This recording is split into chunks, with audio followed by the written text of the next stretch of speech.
But the senator, while indoctrinated, could not explain his toxicity.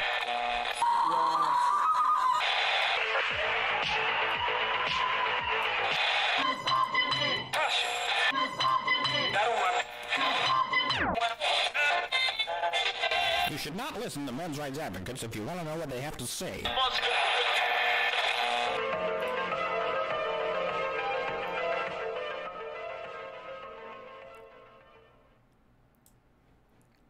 Greetings, distinguished acolytes of the intellectual dark web, and welcome to HBR News number 159. Independent comic artists declare jihad on Edmonton comic shop.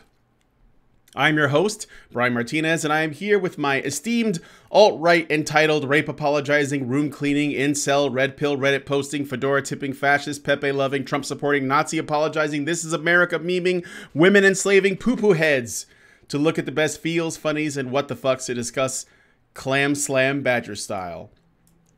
Before we begin, I'm going to ask that you please smash that like button because it really helps our analytics, and if you haven't subbed, please do so. Finally, be sure to turn on that notifications bell so that you know when we go live.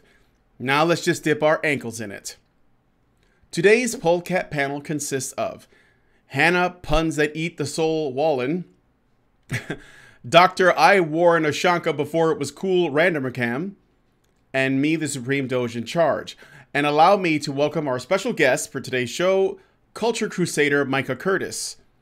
We have a pretty interesting show for you guys today, so please be sure to continue the conversations both in the live chat and in the comments section. On this week's HBR News show, we have Safer Universities, More Forbidden Love in the 6th grade, Women backing out of divorces, comic shop terrorism, anti-male discrimination in colleges, perish the thought, and women rescue Dungeons and Dragons, because we all know it needed saving by them. All of these stories are totally true and not at all filled with any nuance beyond that. Good night, everybody, and we'll see you next time. Okay, I'm kidding. That's not really the end of the show. That's just the beginning. But we also want to mention to you guys the bonus story for the patron-only after show. Crack.com may have become fourth stage pop culture cancer, but we managed to find one interesting article that we might actually find somewhat agreeable. Unfortunately, though, it is a listicle. Yes, I know how lame those are, and surprise, surprise, Crack.com does listicles sometimes. But it's entitled, Movies That Would Cause Outrage If the Genders Were Reversed. Who let this guy in to write for them? Somebody should take his job. Anyway, if you'd like to participate in our after shows either as an audience member or a participant, please consider becoming a patron at www.patreon.com/honeybadgerradio. And if you don't want to wake up one morning and find yourself unable to find our content because YouTube finally dropped the axe on our channels, please go to badgerfeed.com. That's badgerfeed.com. And you will see it right over our heads at the top of the screen. So, without further ado, I think I'm just going to go ahead and get into the stories. So guys, real quick before I get started, especially if there are any of you, I see some new faces in the chat there. So if you're having any issues with our stream, like you're running into lag or what have you, we are also streaming on Twitch. Our Twitch channel is Honey Badger Radio, all one word. We're also streaming on Facebook. Our Facebook page is also Honey Badger Radio. So just look us up there, and you can just watch the streams there if YouTube is giving you any trouble. Once the stream ends, this stream will not be viewable on this channel. So you'll have to watch it on Badger live streams. We're uploading to Badger live streams after this is over because we cannot stream on Badger live streams because YouTube put a strike on us. So we're not going to be able to stream for about 2 more months on Badger live streams. So until then, we'll be streaming on the main channel, and then it'll disappear after it's over, and then you'll have to go to Badger live streams to watch it once it's uploaded there. All right, so now that I've gotten all of the technicalities out of the way, let us get into our short stories. All right, first, cameras up, hate crimes down. In a curious turn of events at Westfield State University, the weekly report rate for hate crimes and incidents of bias has fallen a drastic 93%. Isn't that something we're celebrating? Some say this may have something to do with the 400 security cameras that were recently installed in Arizona-based university. I'm going to say that again. I'm going to let that sink in, okay? The university saw a massive drop in alleged hate crimes after they installed 400 security cameras. This marked decline in hate crime and bias incidents comes after an 11-week period in fall of 2017 when 23 separate incidents were reported. These incidents mostly consisted of racist notes being slipped under doors or left in mailboxes, as well as students overhearing racial slurs used by others.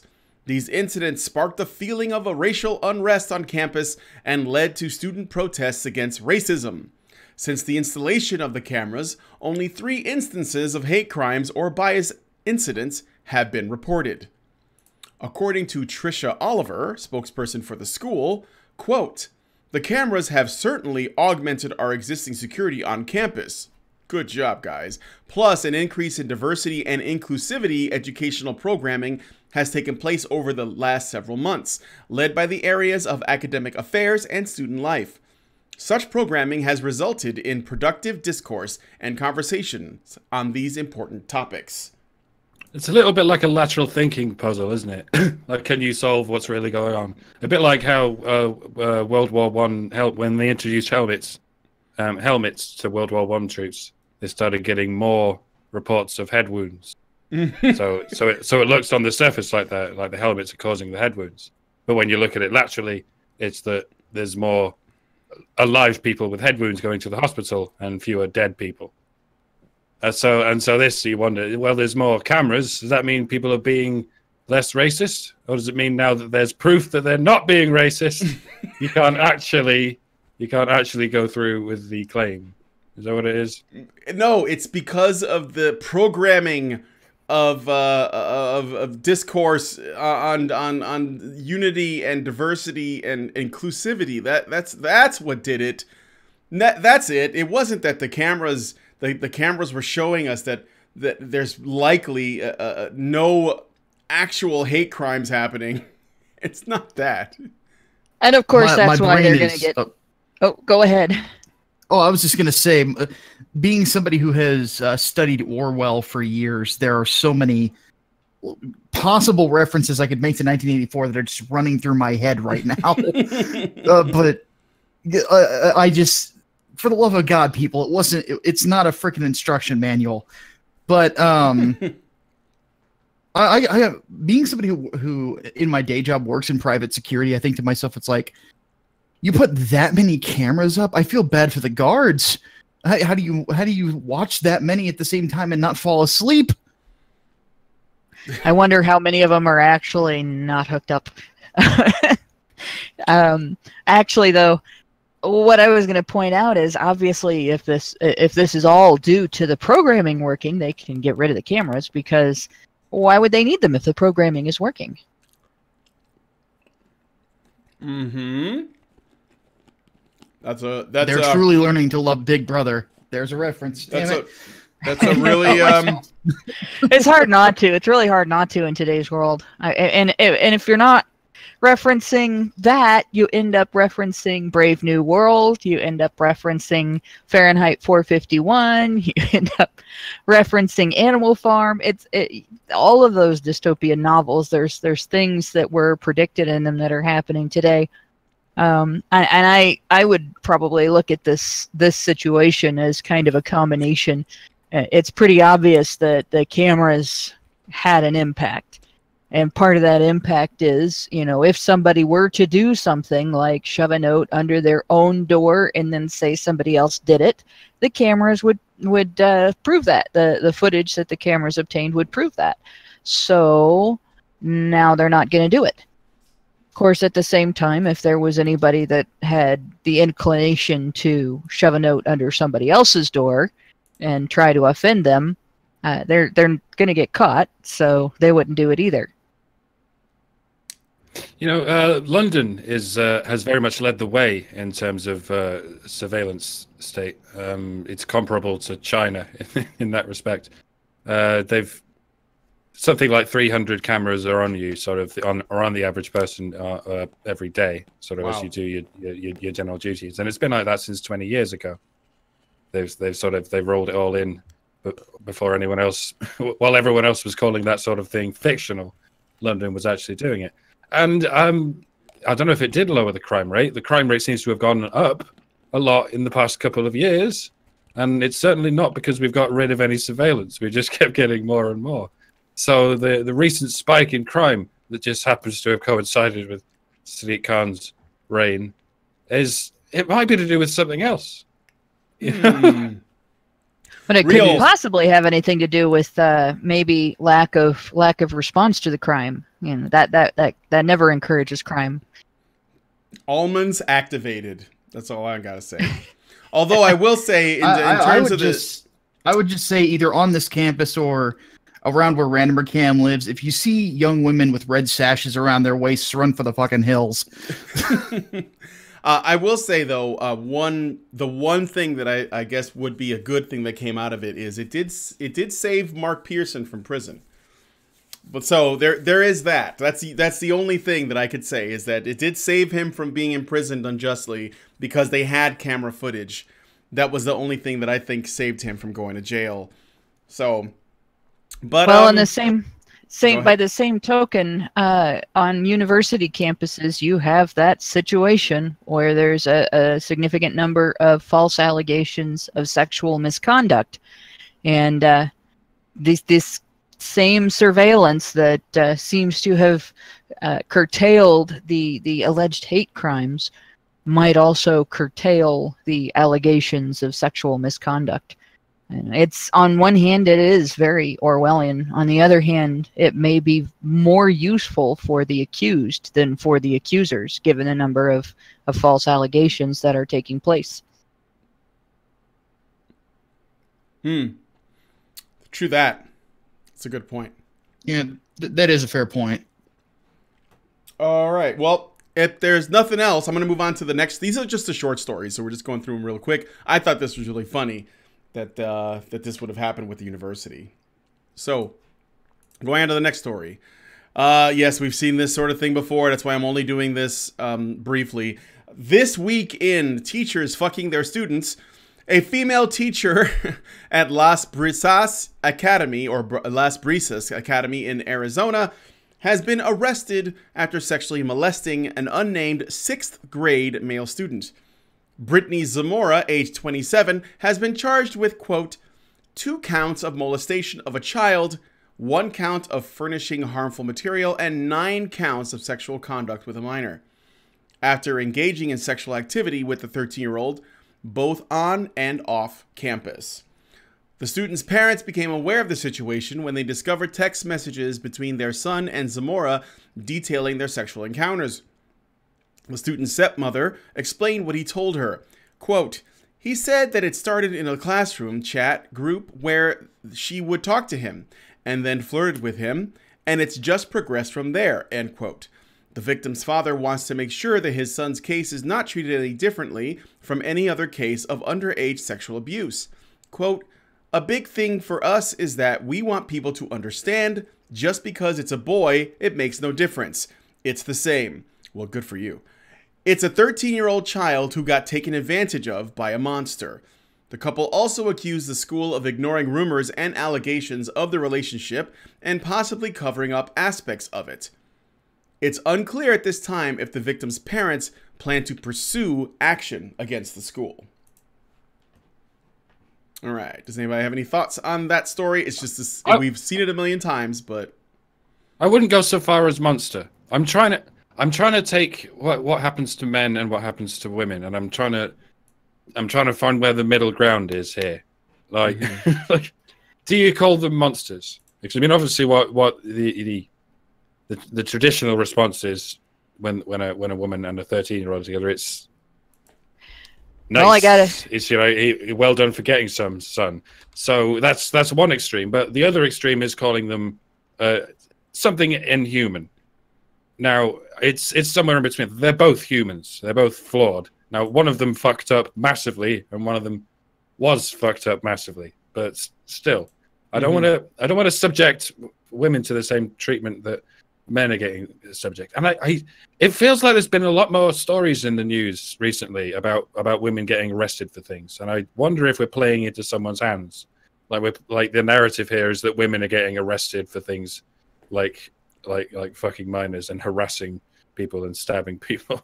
Mm-hmm. And Okay, I'm more than happy to call her a monster personally. Okay. I have a nephew that's about that age. I mean, that if a teacher had done that to my particular nephew, me and my father would be breaking down the doors, wondering why she wasn't in jail already, or what needs to happen next. On top of that, what the hell is a sixth grader doing with a cell phone? But when it comes to this sort of thing of what little I've studied of psychology, so this is sort of an armchair analysis, but there is a predatory nature to someone with whatever particular obvious mental issue she has. I mean, to want to basically put a younger kid in this particular situation, and it's impossible for me to personally to have sympathy for this type of an individual at all. Yeah, she's got problems, but at the same time, those problems are things that she could have addressed many years prior and did not for whatever reason. And I hope she enjoys jail time. I don't like using the word monster for any human being, and this is coming from someone who's been on the boys' side of that experience at a younger age, at the hands of somebody who was also victimized.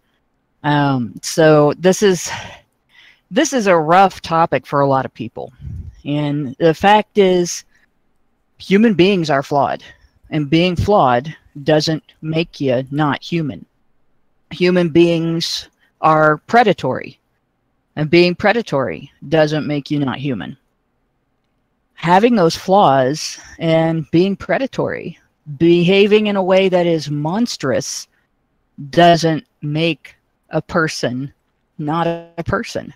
It means that we have issues to address with that person.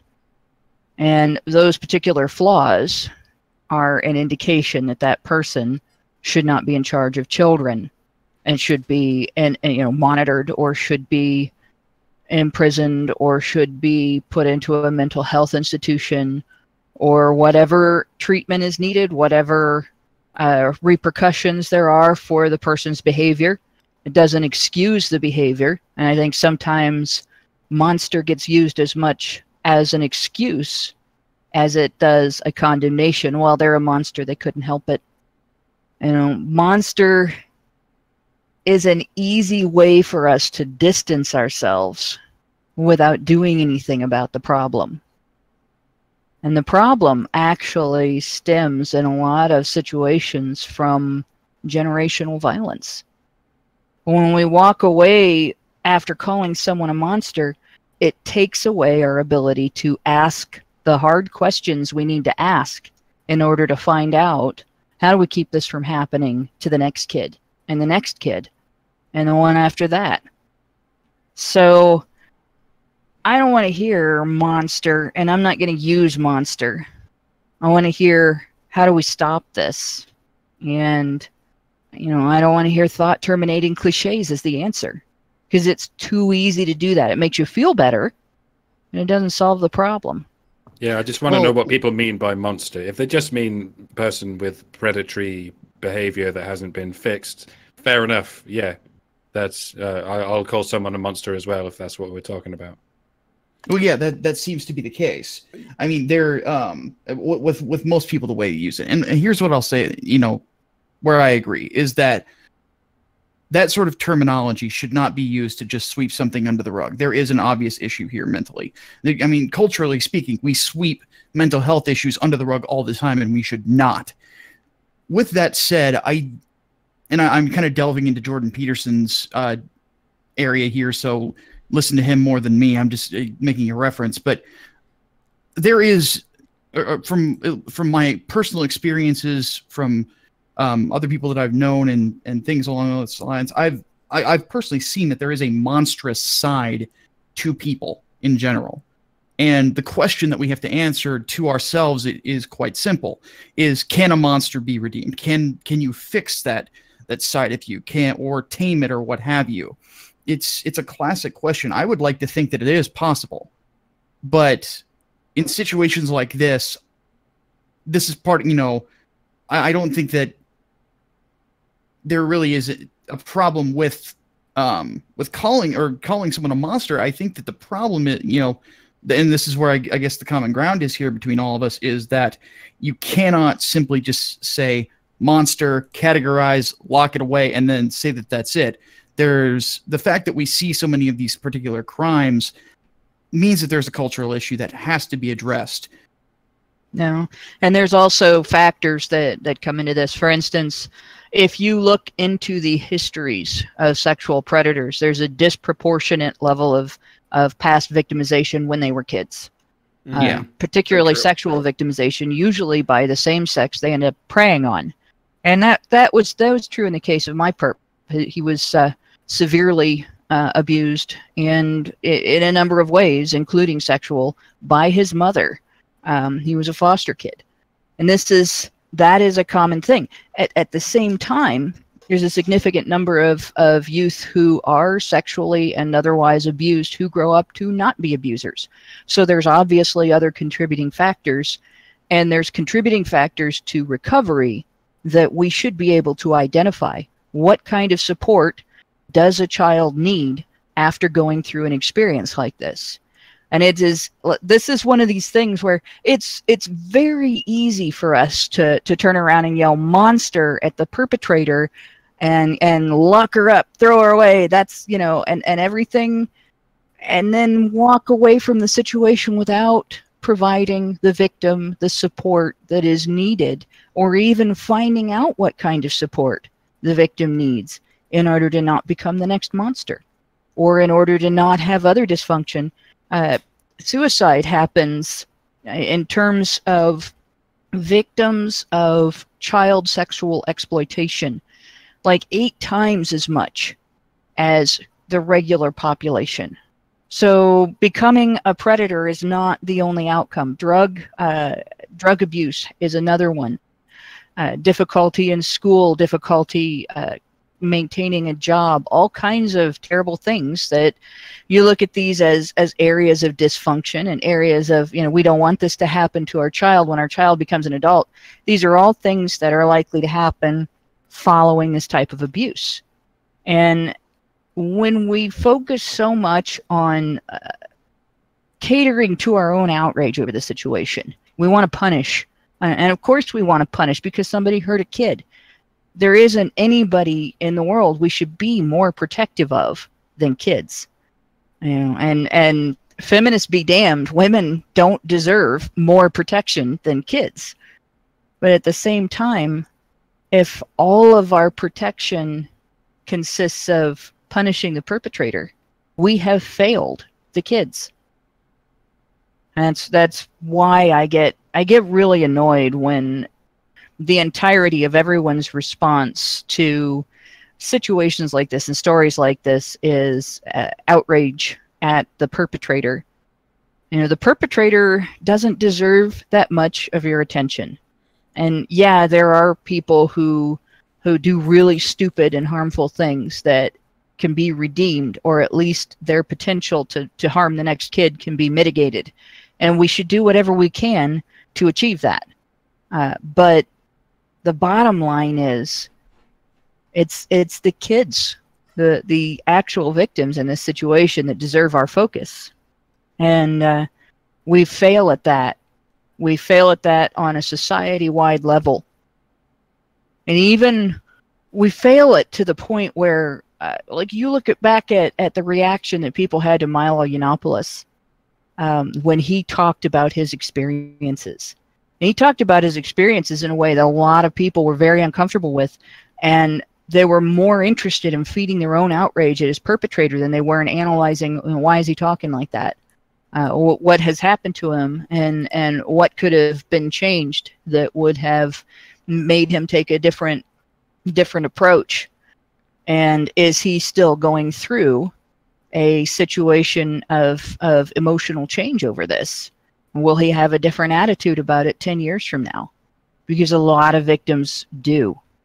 A lot of victims go through a period of apologizing for their perpetrators and trying to make sense of what happened to them before they hit a point where they realize they were victimized, and that's it. You know, it's not the same as when you're an adult. You go through a lot of mental and emotional changes over that. And instead of trying to deal with what they could have learned from his discussion about this, people pounced on him and tried to silence him and silence discussion of the situation entirely. It was really dumb. It was a wasted opportunity. And I guarantee you that there will be people that will listen to what I've said just now, and they'll waste that opportunity all over again. There are people doing it in the chat right now. Well, I would say, to add to what you're saying, essentially, I think what's happening is that we're just, we're looking at words and trying to figure out if they apply or not. I think what Mike, when he essentially, that addendum is what we're getting at. It's about understanding that what we're looking at here is the product of a cycle, most likely. And I mean, like, most of the time when this stuff happens, it is part of a cycle. Something happened to them, and maybe the person who did it to them had it happen to them, and so on. So we got to break the cycle. That's probably the most important thing in the long run. In the short run, we got to get the child help, and we got to punish the offender. And that is happening. There is justice. She's going to, she's probably going to go to jail, I think. And yeah, she's definitely not going to work anymore. And she's going to be on the, hopefully put on the sex offender registry and the whole bit. But on top of that, she needs help too. She has, I think she's married, and she may even have kids. So, those kids need their mother still. So we need to get them help. This is it's about more than just punishing the offender and saying, just pointing the finger and saying that's a bad person. Because the only person that satisfies or gratifies is the person who's saying, it's kind of its own little bit of a virtue signal, even if it's justified. And I'm okay with that. I understand that people would be angry that a crime was committed. I mean, I've done it myself, on this very show. But I also understand that that's just it's almost like a little bit of a Band-Aid to help you, cope with the fact that something bad happened to somebody at the hands of someone else. And you want to make sure that, you have to say what you feel about it in the moment. But then when I look at the bigger picture, it's like, okay, so I've done that. I've said, I'm mad at the situation. It looks like justice is going to be served. She's been caught.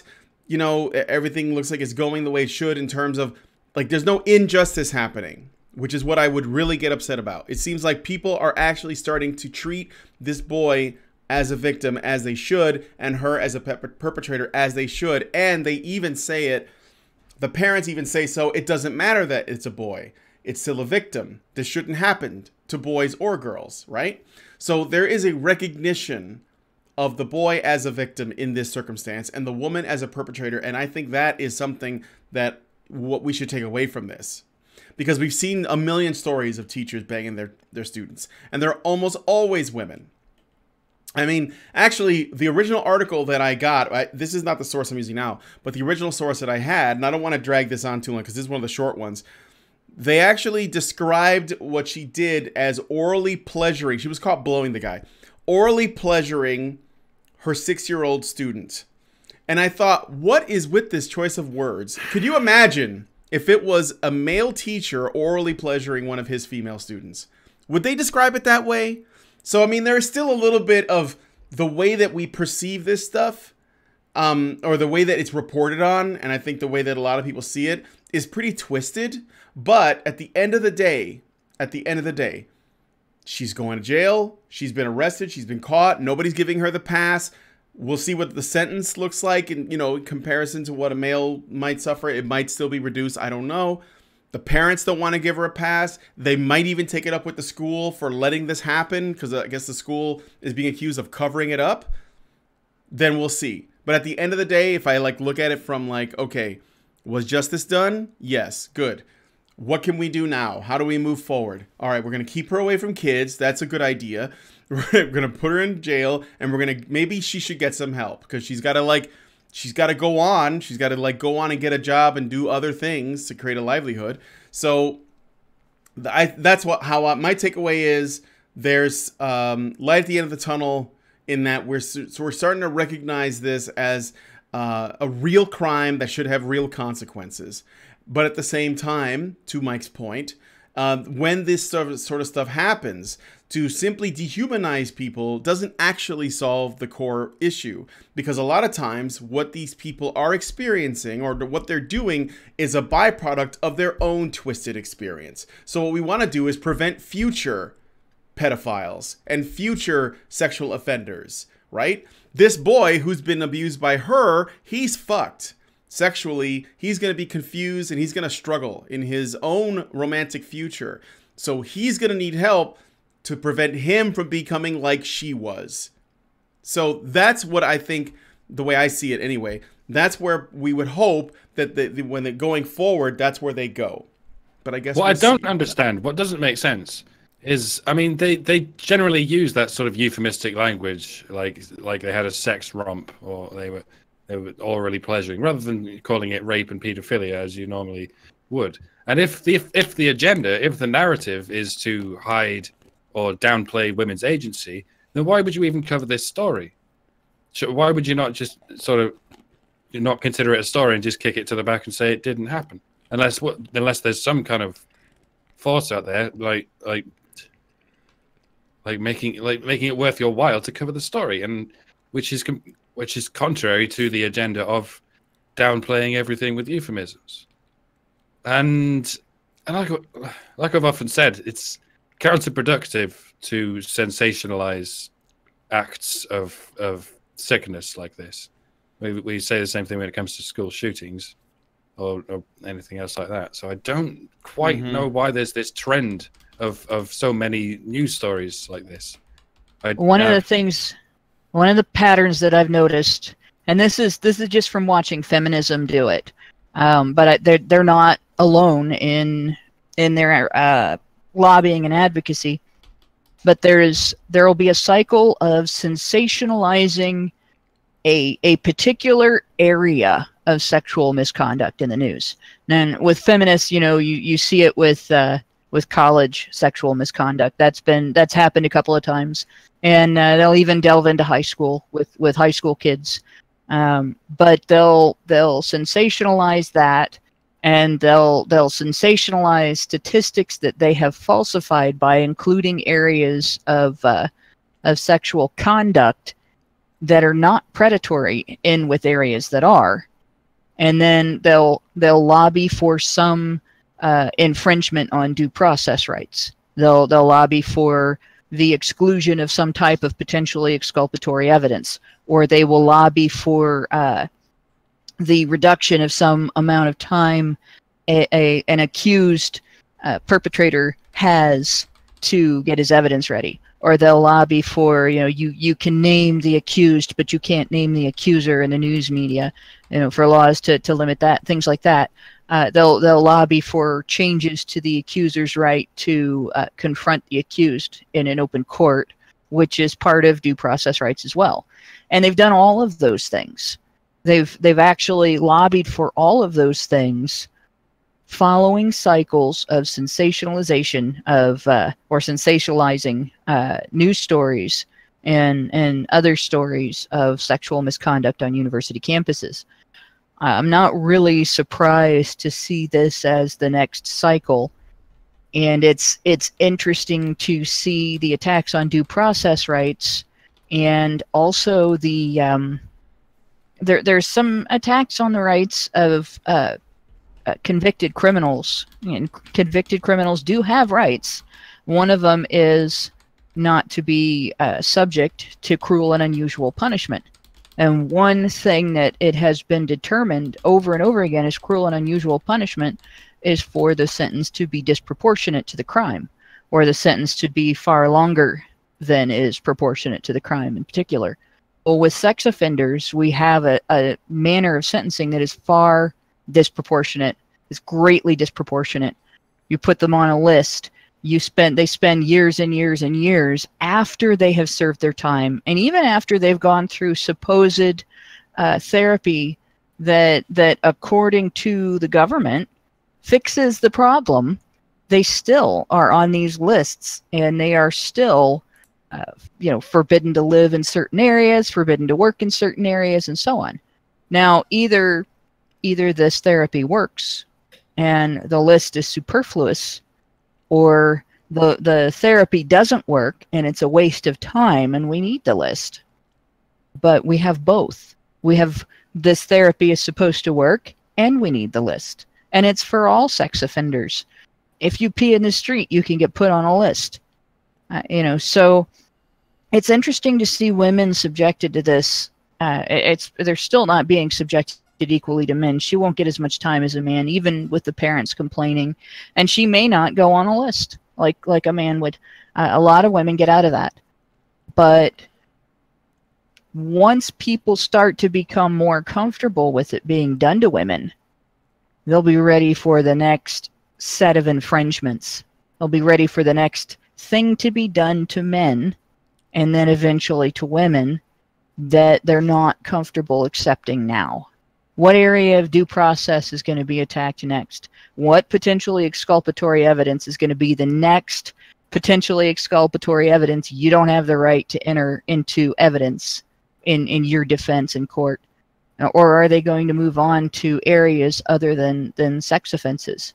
Are you going to suddenly not be able to introduce into evidence information that might be embarrassing to the government if you are accused of tax evasion by the IRS, for instance? So yeah, that is in service to something. It's called desensitization. It makes you more comfortable with more and more infringements on your due process rights, because it's easy to be comfortable with infringements on the due process rights of a monster. And it's not so easy to make people understand that those infringements aren't limited to that monster. They're coming after you next. Okay, I got to get through some super chats, and then we got to move on to the next story. So we had one from before the show even started, so this is why it probably won't make any sense. Bobby Law gave us $10 Canadian. Thank you, Bobby. And writes, I am proud to be phobist. Mr. Roboto gave us $5 and says, diversity is always to purge. Hashtag expected diversity. Ban most young female teachers. Cyberzerk gives us 50 kronas or sex. I think those are the kronas. Or maybe that's the Donkey Kong coins. I don't know. 50 sex. She just wanted to teach him not to rape. Frank Tomeo gives us $30 Canadian and writes, the support a child needs is more than they get. Absolutely true, especially when there are usually no mothers or no fathers around. Joey Jojo gives us $2 and says, female special ed helper touched me when I was 12. I'm sorry to hear that, Joey. I hope that you got some help. Tuna Sandwich gives us $2 and says, only way to fix everything is to remove all humans. Well, I guess there would be no problems that we should be concerned with. Tuna Sandwich gives us another $2 and writes, sterilize everyone, let the human race end. I think she's being funny. Zerax gives us $5 and writes, realistically, how likely is the sex registry to keep her from having access to children in our society? Yeah, I mean, you have a point, and it's something that I had considered. I'm just trying to remain optimistic, and maybe the community will police her. I'm not sure how big the town that she's in is, so we'll see. Mr. Roboto gives us $2 and writes, because it put females in a bad level of males. All right. So we're going to go on and move to the next story. Thanks Real quick, yeah, go ahead. With all the calls for the extinction of humanity, you're wondering if somebody's going to start begging for me to go assemble the Infinity Gauntlet or something. Well, I think this is the meme that's happened because of that movie. Yeah. yeah. The kill half of wrong. humans thing. Yeah. Yeah, Thanos did nothing wrong. All right. So, moving on to the next story here. Divorce is falling in the UK. Divorce settlements are both declining and becoming less generous in the UK, with some judges offering women radical and controversial advice. Get a job. After a landmark case in 2014, the UK's High Court ruled that judges in divorce settlement proceedings should focus on a, quote, transition to independence, even if this involves a, quote, degree of not undue hardship. The published figures for 2017 from the Ministry of Justice show that orders for ongoing maintenance payments have decreased by 5%, it's not much, but it's something, since 2011, and that lump sum orders had risen by 10% in the same time period. This less generous court system has caused many to have second thoughts before initiating a divorce proceeding. James Brown, no, not the singer, managing partner at a law firm, Hall Brown, stated that women considering divorce, quote, may have little genuine insight into their true financial circumstances and might have second thoughts when told about the settlement which they may receive. I feel vindicated. I've been saying this for years. I want to meet that judge and give him a giant hug. Holy crap, man. We need to get this to happen in the U.S. Yeah, if I may, being somebody who's gone through a divorce, I think to myself, like, here in the States, we don't really understand the concept. The divorce is a statement that you are prepared, as one of the parties who desires said divorce, to completely move on from life with that partner. And it feels like in a lot of cases, people who are being divorced are still saying, I want to, I don't want to live with you anymore, but I want half your stuff, whether I worked for it or not. And that has always boggled my mind. It's reminds me of an old Robin Williams joke about the Canadians wanting, the Quebecers wanting to have their own country, but they want to keep the loonie. It's like, it's like a kid, threatening to run away from home, but they still want their allowance. Mm-hmm. And I've always thought to myself, it's like, look, you don't want to live with somebody for whatever reason, beyond adultery or abuse or anything along those lines. It's just what's the favorite? The one that I got was irreconcilable differences, whatever. The whole idea behind it, just that you can just take someone else's stuff because you're used to that sort of lifestyle. Well, then go earn it for yourself then. Mm-hmm. Who are you to say that I can just piggyback off of someone else's good work? Maybe Bernie Sanders would like that idea, but that doesn't gel with me at all. Yeah, I think it's pretty. I'm noticing a pattern. I don't know if you guys have noticing this pattern, but like, you tell everybody that there's hate crimes going on a campus. They install a bunch of cameras to find it, and all of a sudden, there's no more hate crimes happening. Then you're accustomed to a system in which women are. There's all these divorces happening, and there are women like taking, getting like divorces and then getting like half of the man's shit for a while. And then the judge says, how about you get your own job? And all of a sudden the divorce rate starts to go down. It's crazy. And we're going to get into another story that also does that, but that's next. Anyway, any other thoughts on this one? I know Hannah was going to say something. Well, I just want to point out, all the paying money to women to get divorced, all of the basis for that are outdated. And it was because women were supposed to stay home with the kids. It was because women couldn't get paid as much as men at work. It was because they thought that divorce happened when the husband abandoned the family and left the woman helpless and poor with kids to raise.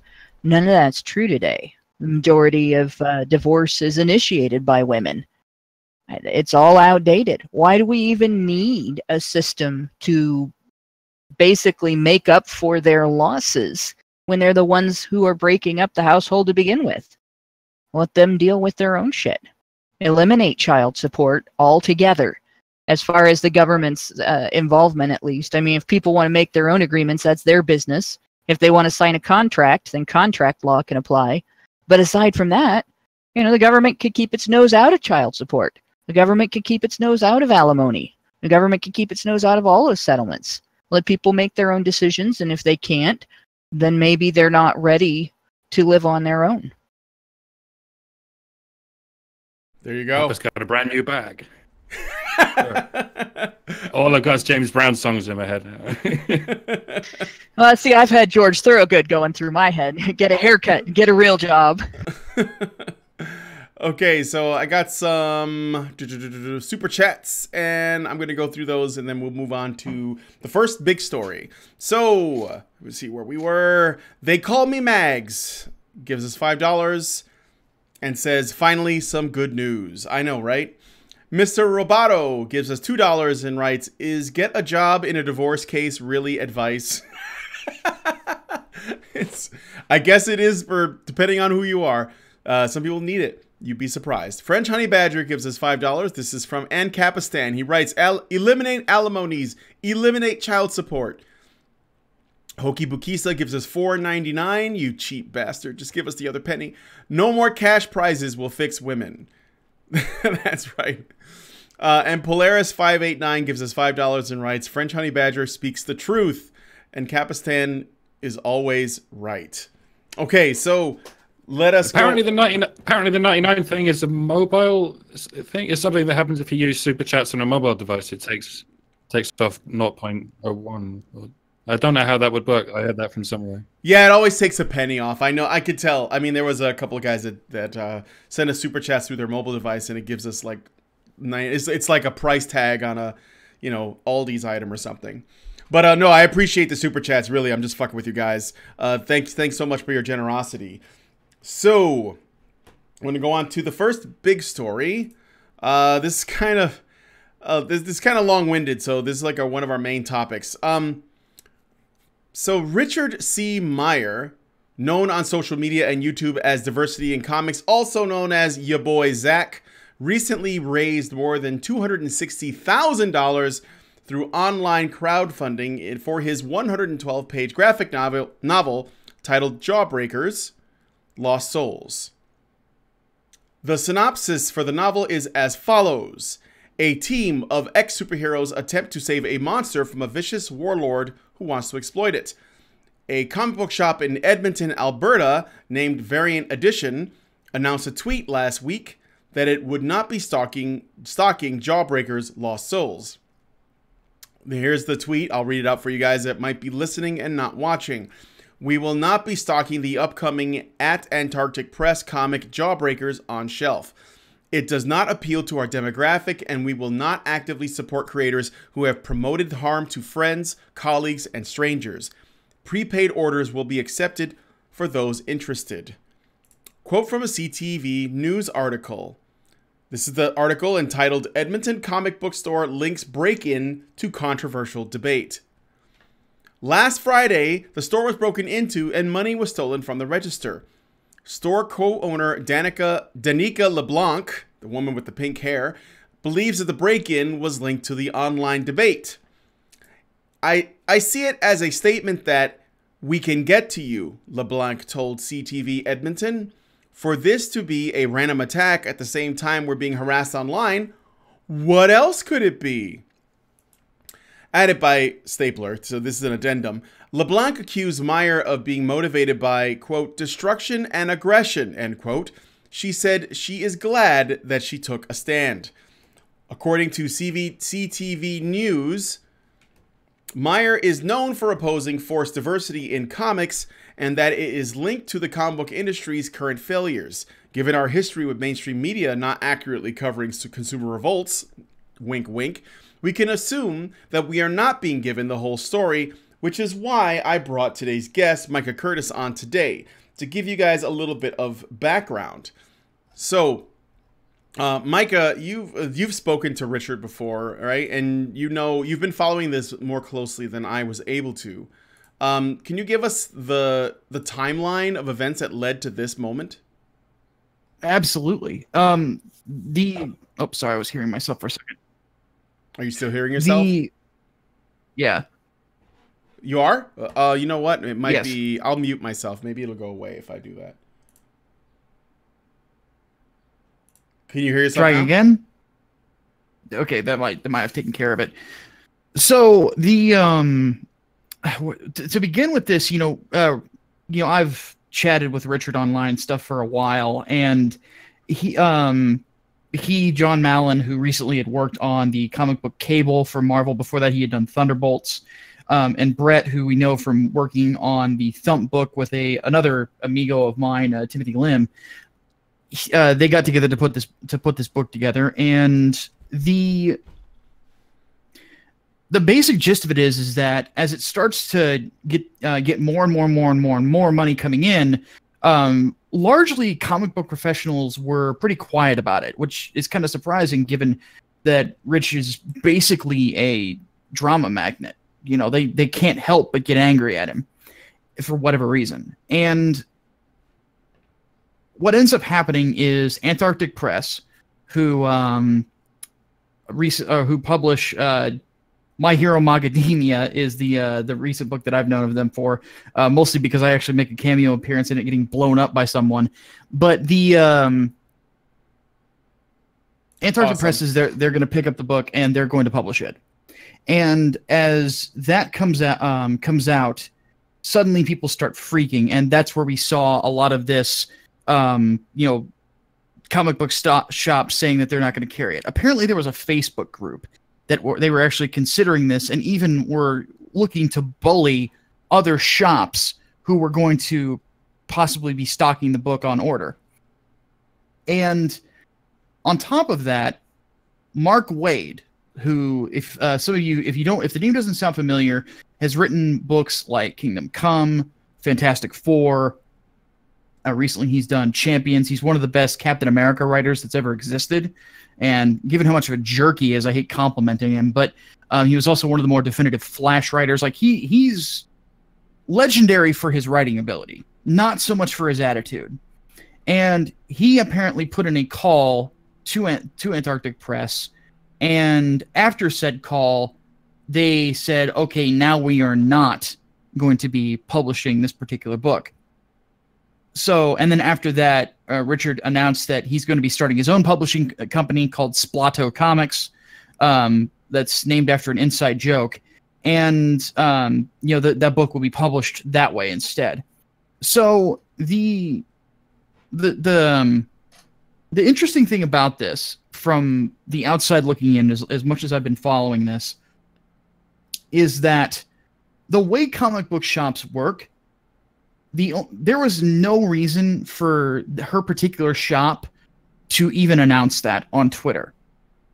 What good does it do? I mean, basically, I can't imagine that they get that much business. Maybe I'm wrong. But even with the business that they get, assuming that people are coming in and asking, will you be willing to order this book for us? All they have to say is, no, we don't do business with that particular store, but here you can get it some other way. This is a pretty clear virtue signal. And now that this unfortunate thing has happened, that the store is broken into, it's very easy to point the finger at someone, despite the fact that the cops probably told her not to. I just want to say something. This is like, I have no evidence for this. I don't know how true this is. This is just my gut, so take that for what it is. It's not an argument. I don't have any proof, but I bet she broke into her own comic book store or got somebody to do it so that she could go to the cops and make it into a big news story and basically use it to slander Richard and all the people that are involved in this Comicsgate thing. I bet she did. She victimized herself because, look, it was a small window that was broken, and the claim is that money was taken from the register. How much money does a comic book shop have that they would be able to take? What was in the drawer? It was in the middle of the night, I've worked in retail for many, many years. There probably isn't that much money there. So it's odd that the only thing that was taken was some money from the register when you can probably find more valuable stuff in terms of the actual merchandise that they carry, like maybe expensive, I don't know, statues or whatever. But there was not much taken, and she went to the press, or she reached out to them, and she virtue signaled about it. I'm gonna go out on a limb. I've seen this happen in Gamergate. I've seen this happen with us doing, with MRM. I've seen this happen with the Trump administration. I've seen this happen on university campuses before they install 400 cameras.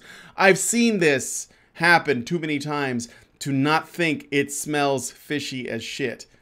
It could be true, and if it is, then I'm sorry. And if it was one of his fans that did it for political reasons, well, that's fucked up. But I don't know. If people are doing it to send a message, and they're sort of moderate, then they'd at least have left some kind of message, some kind of calling card. And if they're doing it for some kind of message and they're extremists, they'd have burned the place down.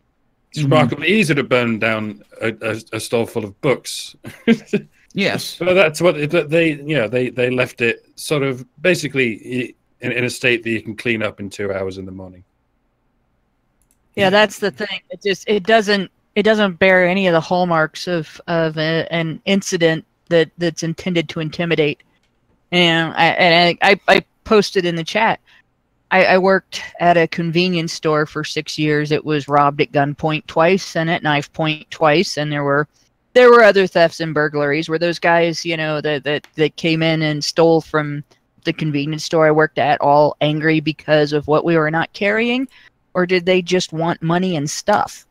I mean, we had somebody come in the middle of the night, steal a bunch of cigarettes. Was that a statement on what cigarettes we carry, or maybe it was just a thief who wanted stuff and didn't want to pay for it? And in this situation, if there was an actual burglary at this store and it wasn't fake, maybe it was just somebody who saw them post online and went, "Oh, hey, these people have enough money to pick and choose what they're carrying," and if they can take pre-orders and stuff, well, maybe they keep money in the store. Let's just go in there and find out. Maybe that was what happened. It certainly doesn't, like I said, it doesn't bear the hallmarks of any kind of deliberate intimidation. Somebody who's trying to deliberately intimidate, they at the very least let you know why they were there, even if they're not telling you who they were. Yeah, she's setting herself up as a possible martyr, for better or worse. I mean, that's the only reason that you go public with sort of a statement of telling the entire internet, not just Edmonton, but the entire internet, that you are not taking, orders for this whatsoever. It's like, what does this matter outside Edmonton? It'd be like a comic shop that's a couple towns down from me telling the whole internet that they're not going to start stocking Captain America because Ta-Nehisi Coates is writing it. It's like, well, that doesn't affect anything outside, your immediate buying sphere. So, yeah, it's basically her setting herself up for brownie points from people that are of her own base, and it's pathetic. It's absolutely pathetic. But this is the mode that these comic book pros have gone into, and the people who are their apologists as well. I've seen this on Reddit, I've seen this on Twitter, and so on and so forth. Is they are 100% in defense mode. It is, once again, diversity is good, diversity is our strength. Blah blah blah blah. America Chavez is an underrated classic. Don't get me started on that one. But it's a giant mess, and it's not gonna take them anywhere. I mean, the same attitude almost tanked Marvel Comics as a whole, and ended up with the firing of one of their biggest editors. And now there's the rumor being is that Mark Waid, who I mentioned earlier, because he had gone out of his way to possibly threaten, there's no proof yet. Nobody's gone to the cops or given us the full story yet, but possibly threatened a smaller publisher. He might be in deep trouble with Marvel, because the day after, he nuked all of his social media stuff. He had quit Twitter after a while because he just was getting his ass handed to him in arguments. But he nuked his Facebook and the whole 9 yards, possibly off of orders of the current editor-in-chief over at Marvel, C.B. Cebulski. because supposedly he invoked Marvel's name in bullying these people, and that is a big no-no because that can get you in legal trouble. So I don't understand why on earth they're deciding to do this. If the book ends up not being up to snuff, then people are gonna start asking for refunds, and it'll all blow up in Rich's face. I don't think it's going to happen, but if that was the case, that's what would happen. You know, for these folks to stick their necks out to fight the good fight, as they like to think they're doing, it's just going to end up in them losing business. I think that Cebulski realizes that. So, I don't know. The hope is that, mess. Yeah, the hope is that heads will roll. A couple things that we left out that we should probably point out that make this extra ironic. So, you know, diversity in comics, like Micah and others, have been making content being critical of the just the terrible writing in the mainstream comic industry and how it's responsible for the decline in sales in Marvel mainly, but not exclusively. And Diversity in Comics, his channel is probably the most popular one that I'm aware of. And so he would always get into Twitter fights with people and, you know, and just wreck everybody, you know, with his arguments. And so at one point, I guess they were basically telling him that if he doesn't like their comics, he should just make his own book. And so he was like, you know what, I will. And that's what he started doing. And he basically put together Indiegogo, you know, to raise the money. And he raised well more than he needed in like a really short amount of time, as these things are wont to do. And they don't like the fact that he actually managed to raise the money and get a team and start the book. They wanted to. They were asking other comic book dealers not to carry it. They, again, they didn't want anyone to publish it. Then Antarctic Press came forward and said they would do it. And my understanding is, this is again not confirmed. This is what your boy Zach said in a video. When Mark Waid called, or I'm sorry, after Mark Waid's threats to Antarctic Press, warning them not to print his book, when Antarctic Press called Richard to tell him they're not going to do it, the guy on the phone was on the verge of tears because he was so terrified at what might happen to his company. They were to the point where he was on the verge of tears on the phone. That's how threatening it was. If this is true, that's seriously terrible shit. I mean, it's really fucked up that you would do that for a guy who wants to make a comic book about some ex-superheroes fighting a giant gorilla. That's it's just a comic book, you know, like. But it's like they're so, you know, SJWs always double down. And also one other thing, guys, I see 261 people are watching and I only see like 97 likes. We can do better than that. Come on, guys. We can do better than that. Like that smash button. But anyway, so, you know, this is actually also, you know, I know that when we do our shows, most of the time, we try to talk about important stuff that's happening to men in our society. And, you know, we're talking about stuff like suicide and circumcision and the family court system and absentee fathers and all this other stuff. And I know that this might seem small by comparison, but I'm trying to draw you guys a picture of something bigger that's connected to this. Obviously, this is connected to Gamergate. Obviously, what we're looking at is an ideologically motivated group of people that are getting involved in an industry that men built when it was nothing. Okay, when it didn't even exist as an idea, men started building it up, and then it took on a life of its own, and then it started to become really popular, and then other people started to contribute to the medium. And now it's so big that it's become not only you know, the book industry that basically created the love for this has you know, sort of grown, but there's also additional industries. There's film industry, there's gaming industry, that they've all sort of come from it, and we're talking multi-billion-dollar industry that grew out of comics, made by men, and these people are trying to ruin it. They don't care about who made it. They actually probably don't even like what they're doing. But this is another example. And again, I don't want to say or tell people that they can or cannot be a part of it. I think that the downfall of comics was partly due to the fact that they basically said, sure, anybody should be able to come and enjoy this stuff. And I don't begrudge them that. But it's like, well, what happens when you let a bunch of people who don't like the medium as it is jump in, and then they want to create stuff for it? And it's not enough that they make whatever they want, but they want the whole industry to basically reflect what their beliefs are. And that's how they kill it. And this is something that we've seen a million times. In fact, one of the other stories we got is another example of the same thing. And that's why I think culture matters. And the stuff that was made mostly by men because it was something they were interested in and it wasn't popular. I mean, when I used to read comics as a kid, that was like a nerdy pastime that you did not brag about. You kept it to yourself because you were going to get picked on or whatever, you know, by the normies. Now, the normies go to the movies that I grew up with as a kid, you know, with their like upside down sun visors that have a fucking Deadpool logo on them or something. But you know what? I don't begrudge them that because I'm glad that they can enjoy what I enjoyed.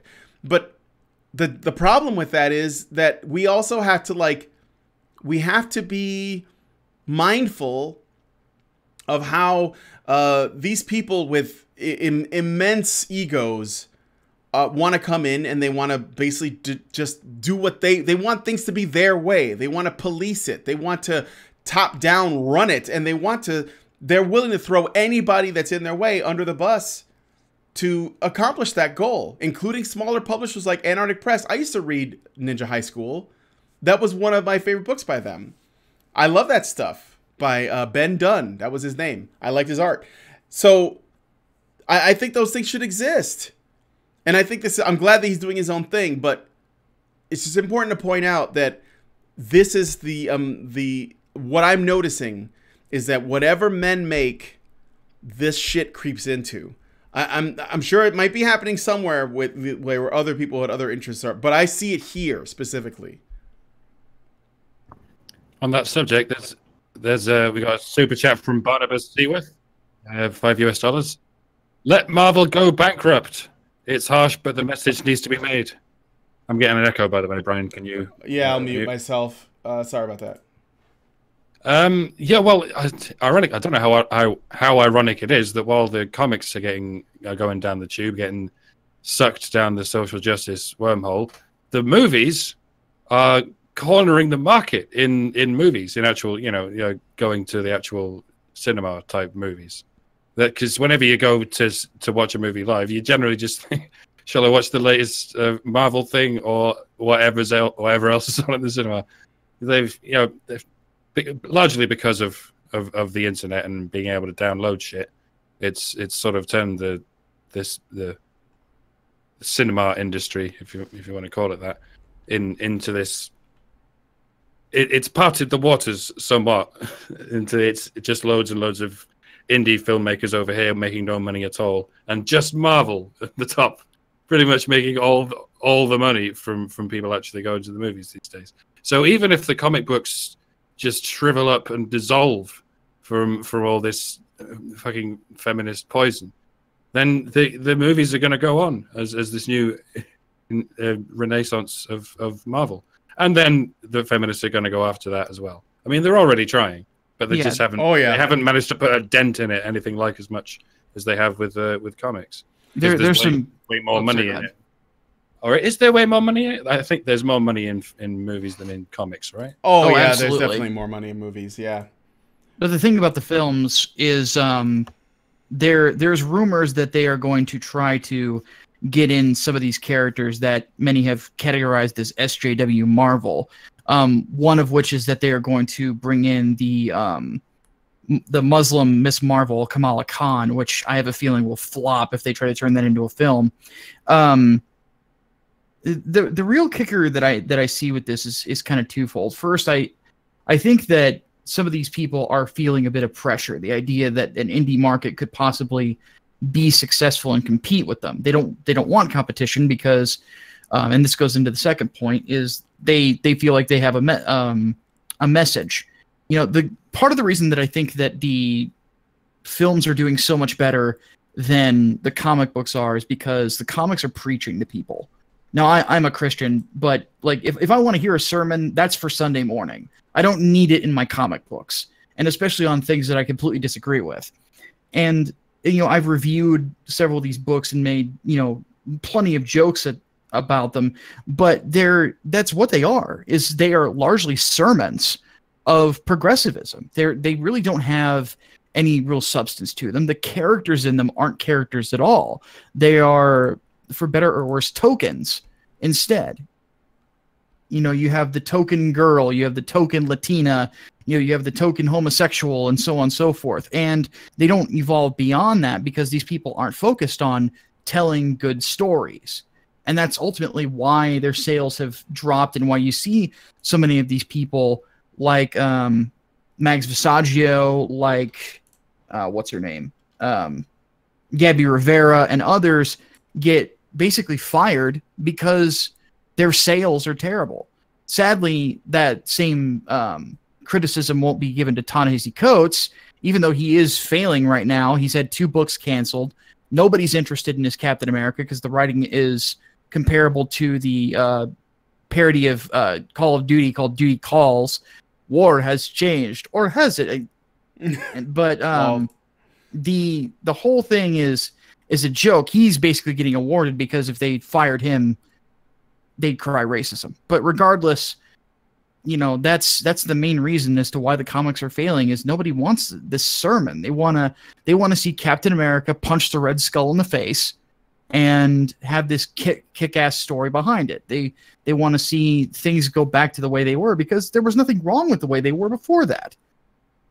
There's no reason to inject politics into something where it's just not needed. Or if you're gonna do it, follow the example of someone like Chris Claremont and do it with a sense of subtlety, if at least. I'm going to point out there are religious comics. There are Christian comics. You can go into Christian bookstores and get them. And the reason that you haven't heard of them is because they market to their market. They don't try to force the entire industry to become Christian comics because they want there to be Christian comics. That's one of the differences between successful marketing and social justice marketing. You successfully market to your niche. If you have a niche area like that, like Christian comics are not going to appeal to atheists, unless they want something to make fun of, because that's what they do when it comes to religion.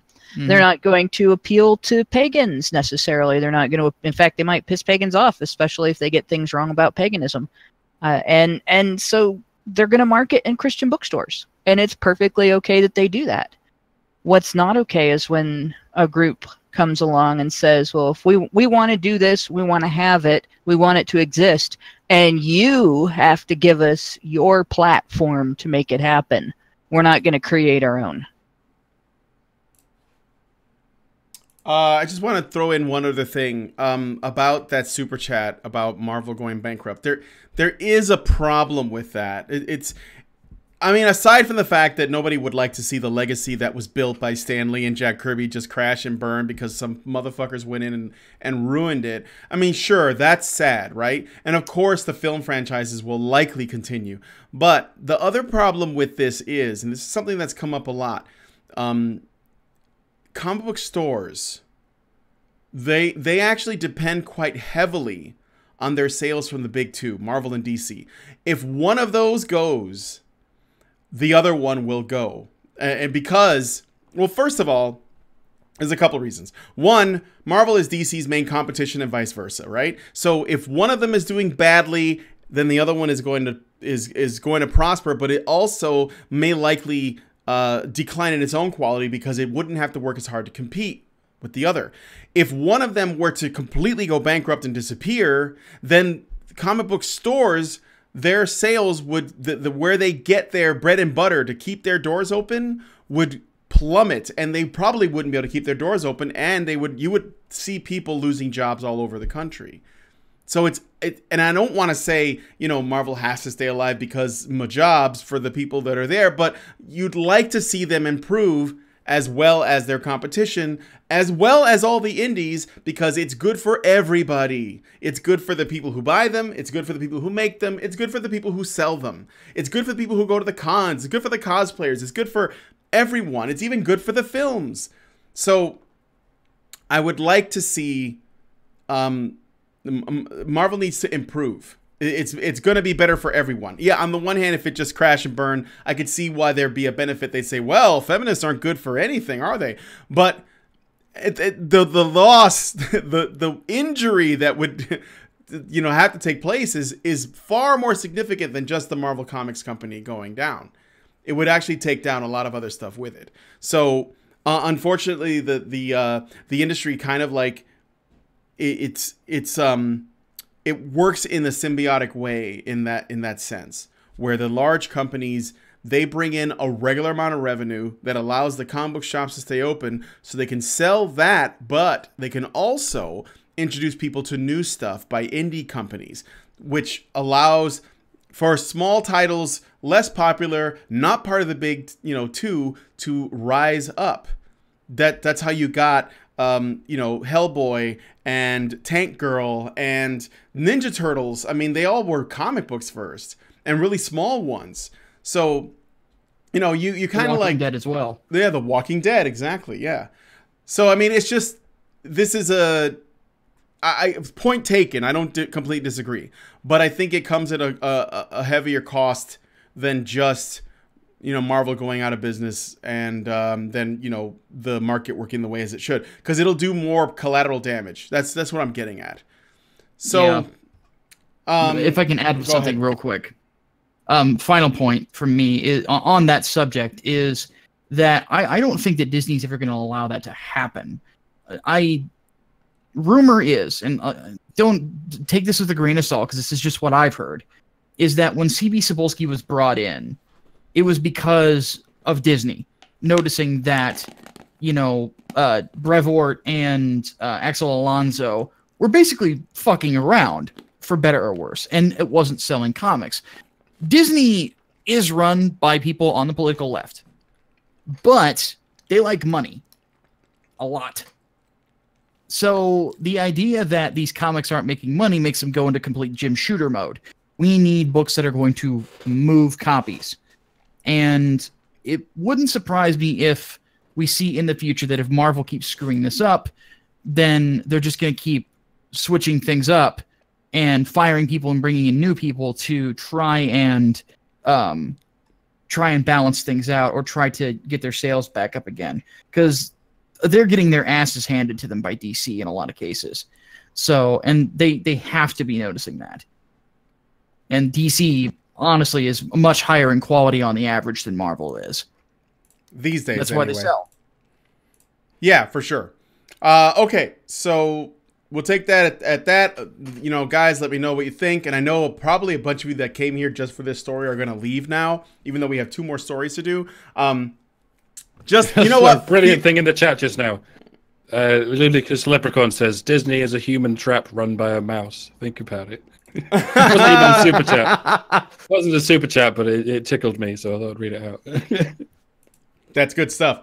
If you guys are, if you guys want to stick around, please do. Micah, you're welcome to stick around as well. All right, Absolutely. Let me just do these super chats, and then we will move on to the next story. Frank Tomeo gives us $3 Canadian and says, that would not surprise me about the, quote, robbery. I did a Google Maps to see where the business was at in Edmonton, because it's so easy to see, where it is. Right next to it is a formal menswear shop, and there are several liquor stores. They could have broken into any of those places and probably gotten more money, especially the formal wear place, although they may have had a safe or something. But I just, it just stinks to high heaven that someone broke the smallest window, got into the place, stole some money, but that's it, and then left. That's a bit suspect to me. Has anybody questioned whether somebody would fit through that window or not?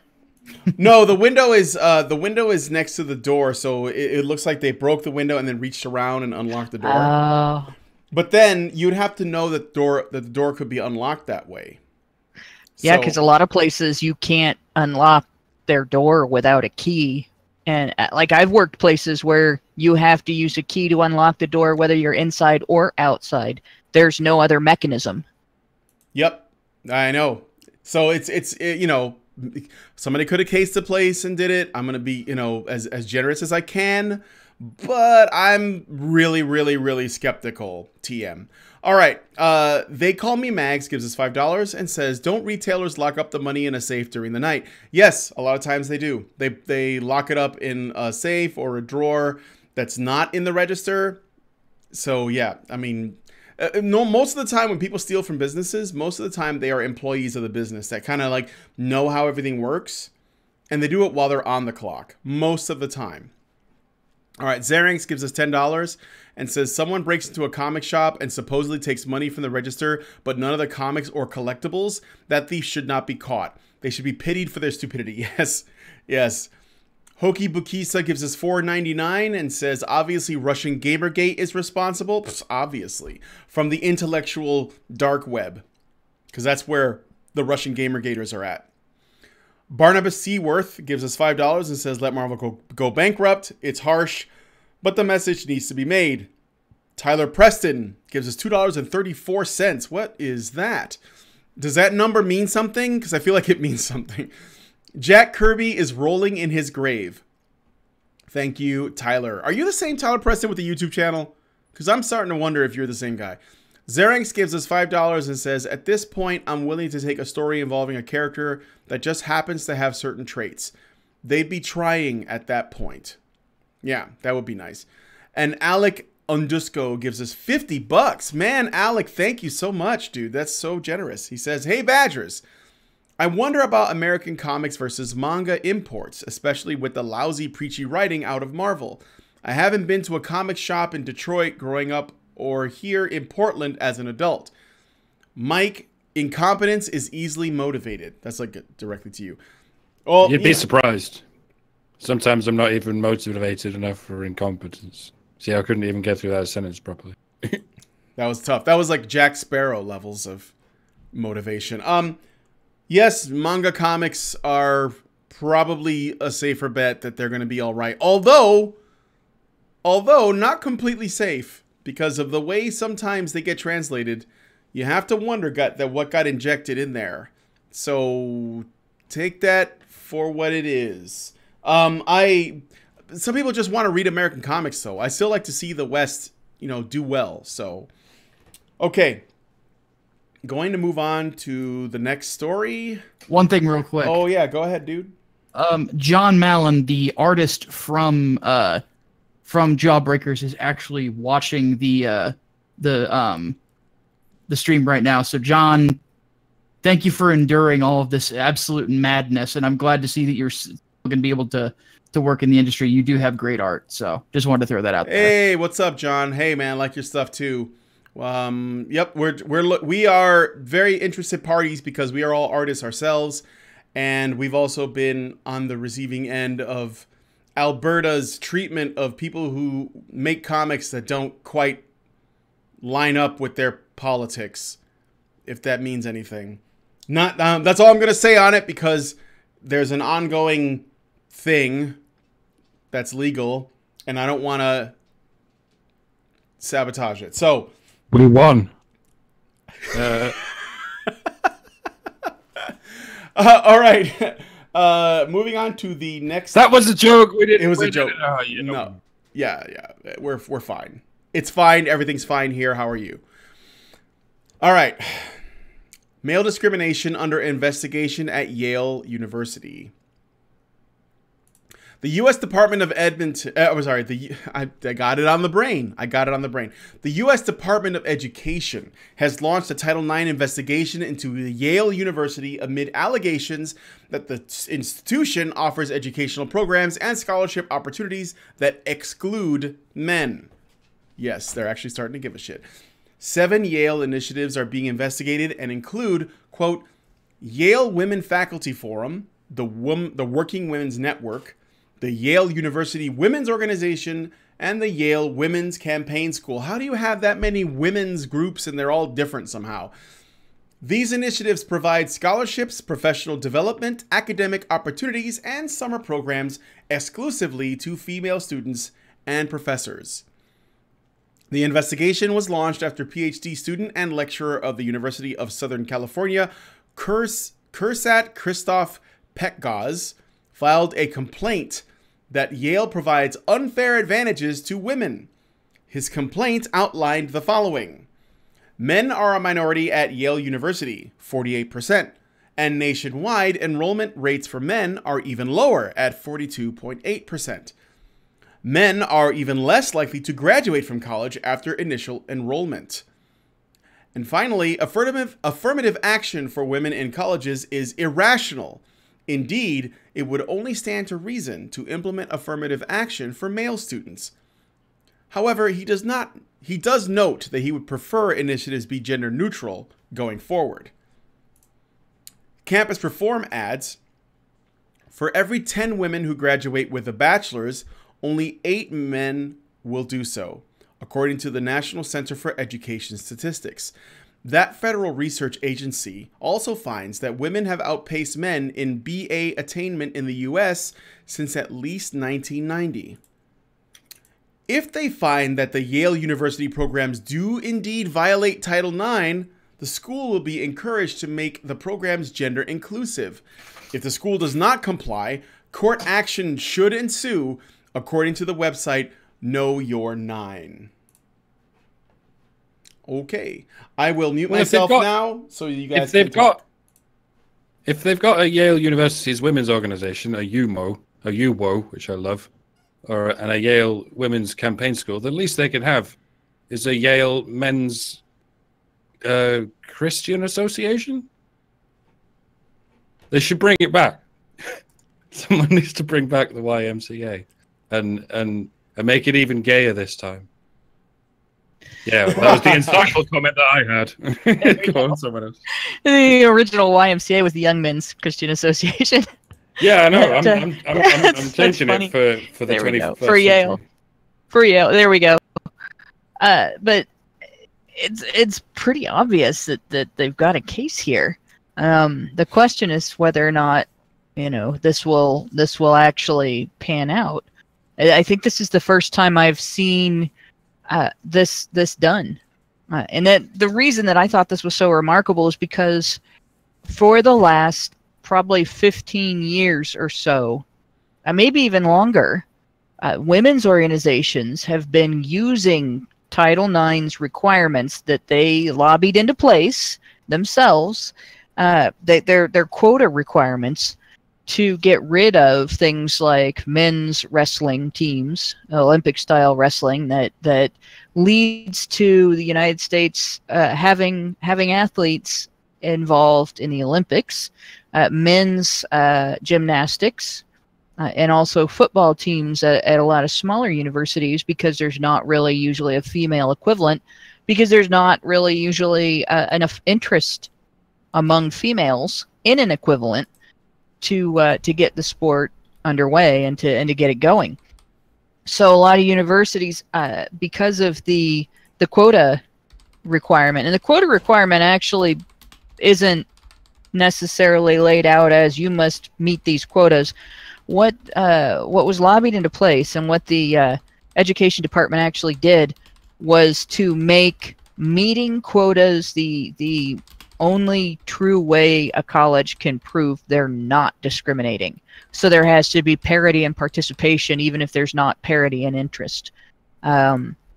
This is sort of the reverse, the gender reverse of that, in that all of these women's groups exist partly because it's assumed that women are at a disadvantage in these areas, right? It's assumed that women can't participate in maybe men's groups or gender neutral groups, and they have to be coddled. So they're not, men don't usually do that. Men don't usually turn around and say, well, we are at a disadvantage in terms of knowing how to campaign, knowing how to get jobs, knowing how to do this or knowing how to do that. We have to have our own special group. Men don't usually do that. So this really is kind of a gender reverse in it. And my hope looking at this is, first of all, that they'll stop with the affirmative action once it's proved that women have outpaced men. And affirmative action is not only unnecessary but counterintuitive in that situation, but also that perhaps they'll start to figure out this quota system that has been used for at least a decade and a half, if not longer, by women's advocates to attack men's programs at universities that exist simply because there's interest, that maybe they'll figure out that needs to go.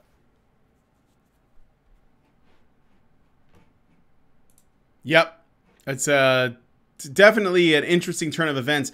And of course, as with many of these sorts of issues, sometimes you have to start affecting women with it before people start to say, you know what? Maybe this isn't a good idea. It's almost with like every time when something disproportionately affects men, nobody notices. And then if it starts affecting women more, and you know, based on the principles that have been laid out, then they say, you know what? God, you know, this isn't really great. Homelessness is bad. Look at all the women that are affected by it. 3 out of 10. 19% of murdered journalists are female. Think about that, hey? 19% of murdered journalists. Yeah. Are female. What do we do about that figure, eh? We need to kill more female. But 1 in every 4 homeless people is female. So what you're saying is kill women, yeah. Exactly. Also, don't forget, it's wrong to eat your children.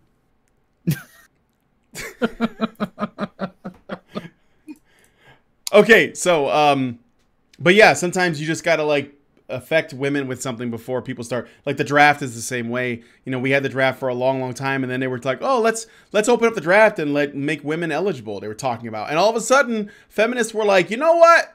We don't like the draft. We shouldn't have the draft at all. I mean, ew. War. Ew. Oh, women. Can't live with them. Can't bury them in the backyard after an argument. Not with that attitude. Okay. I got some super chats.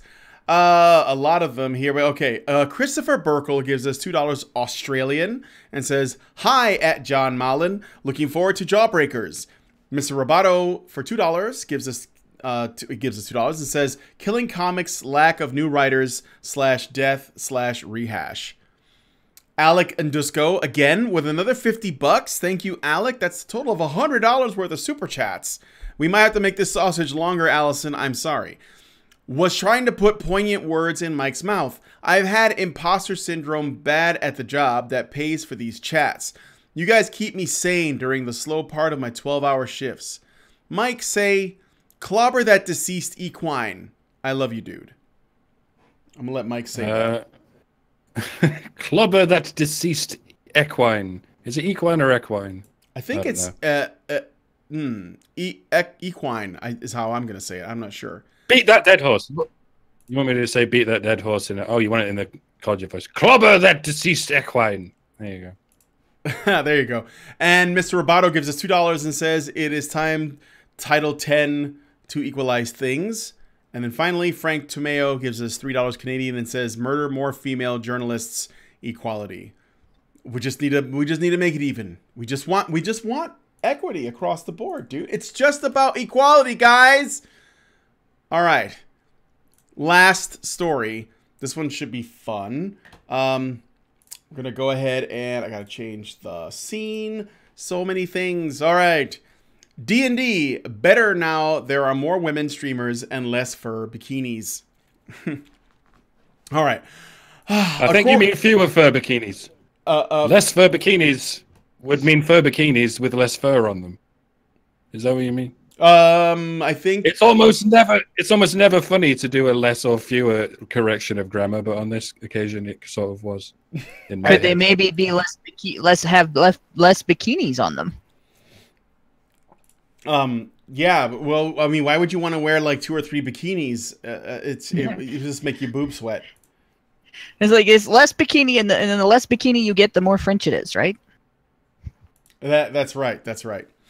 Okay, so thank you for that. Fewer fur bikinis. According to a statistic with no source, close to 40% of the D&D community are women.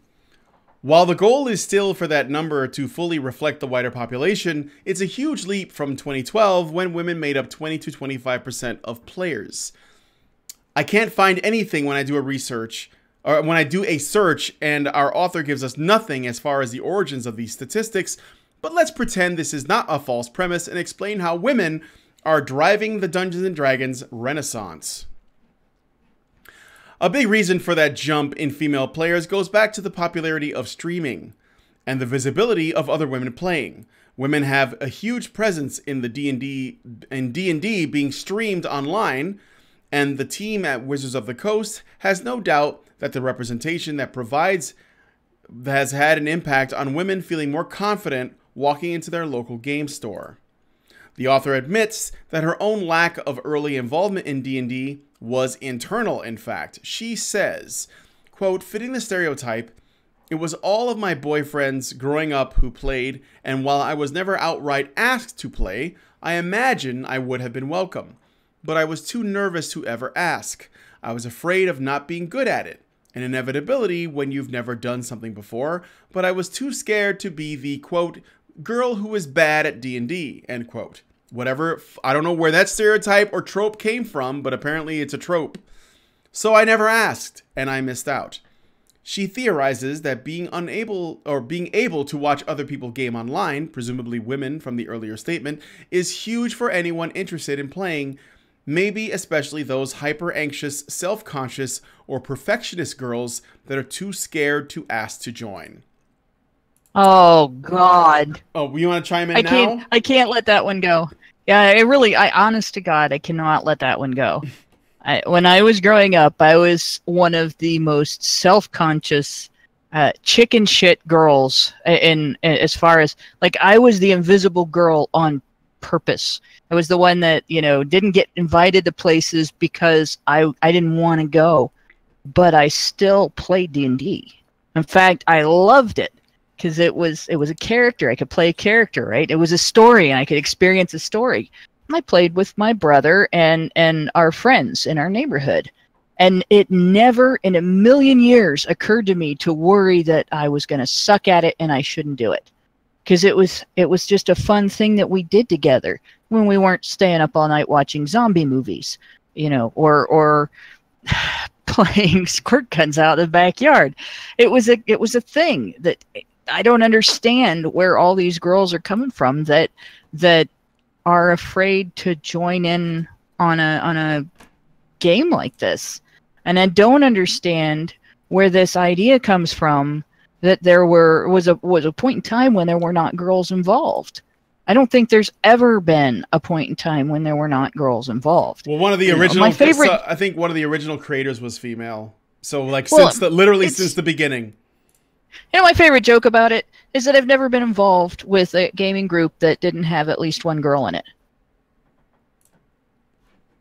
But it blows my mind. They got to make a thing out of this, and nobody's ever excluded them. In fact, I've never had an experience where anybody was like, "Well, you're a girl, you shouldn't do this," or you suck at this, we don't want you here. The most I've had is, "You haven't learned this system yet, and everybody else already has been playing it. Let me help you." And that might have been an excuse to sit and sort of hover over my shoulder in my character sheet, but it never bothered me.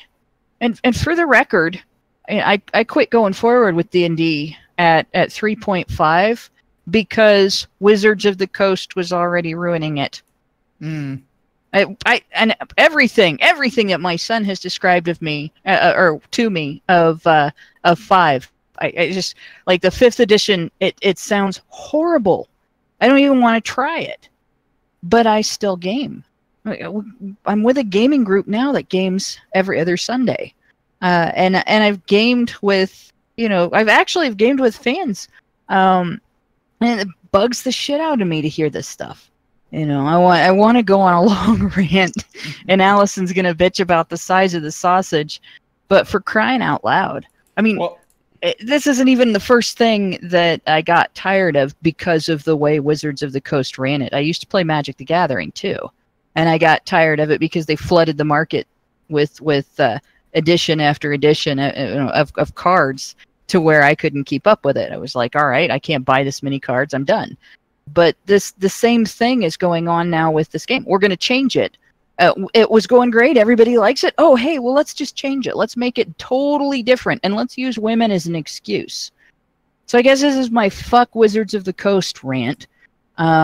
It's really ridiculous. It's really unnecessary. And it's really insulting to the women and girls who were involved in this hobby all along.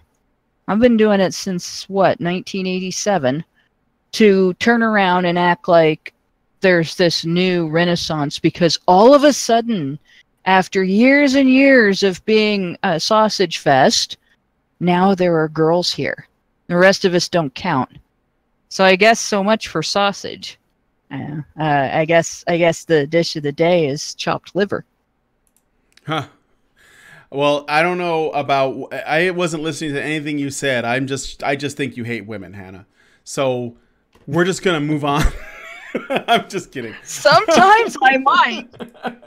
Sometimes, yeah. Okay, let me just let me get back to the thing. We'll discuss it afterwards. Finish the write up. All right. So that statistic of women making up about 40% of players is similar to the makeup of the team behind the game. This is another quote from the article. Women are everywhere behind the scenes in D&D, from artists to designers, and it shows in the game. Yeah, the game has some pretty bad artwork. I'm not saying that's why, but the artwork isn't like it used to be. Like there's some bad artwork in there. How does it show? Well, apparently, gone are the days of heavily sexualized and objectified female characters in D&D art. Okay, I'm going to stop you right there. I have to say something to this, okay? The D&D art of the females, if you look, there are books you can get. I have one. It's called The Art of Dungeons & Dragons. It's actually pretty old. I got it in like the 80s. Or like the late 80s, early 90s. The overwhelming majority of the paintings of women in there, the majority of them are actually quite modestly dressed.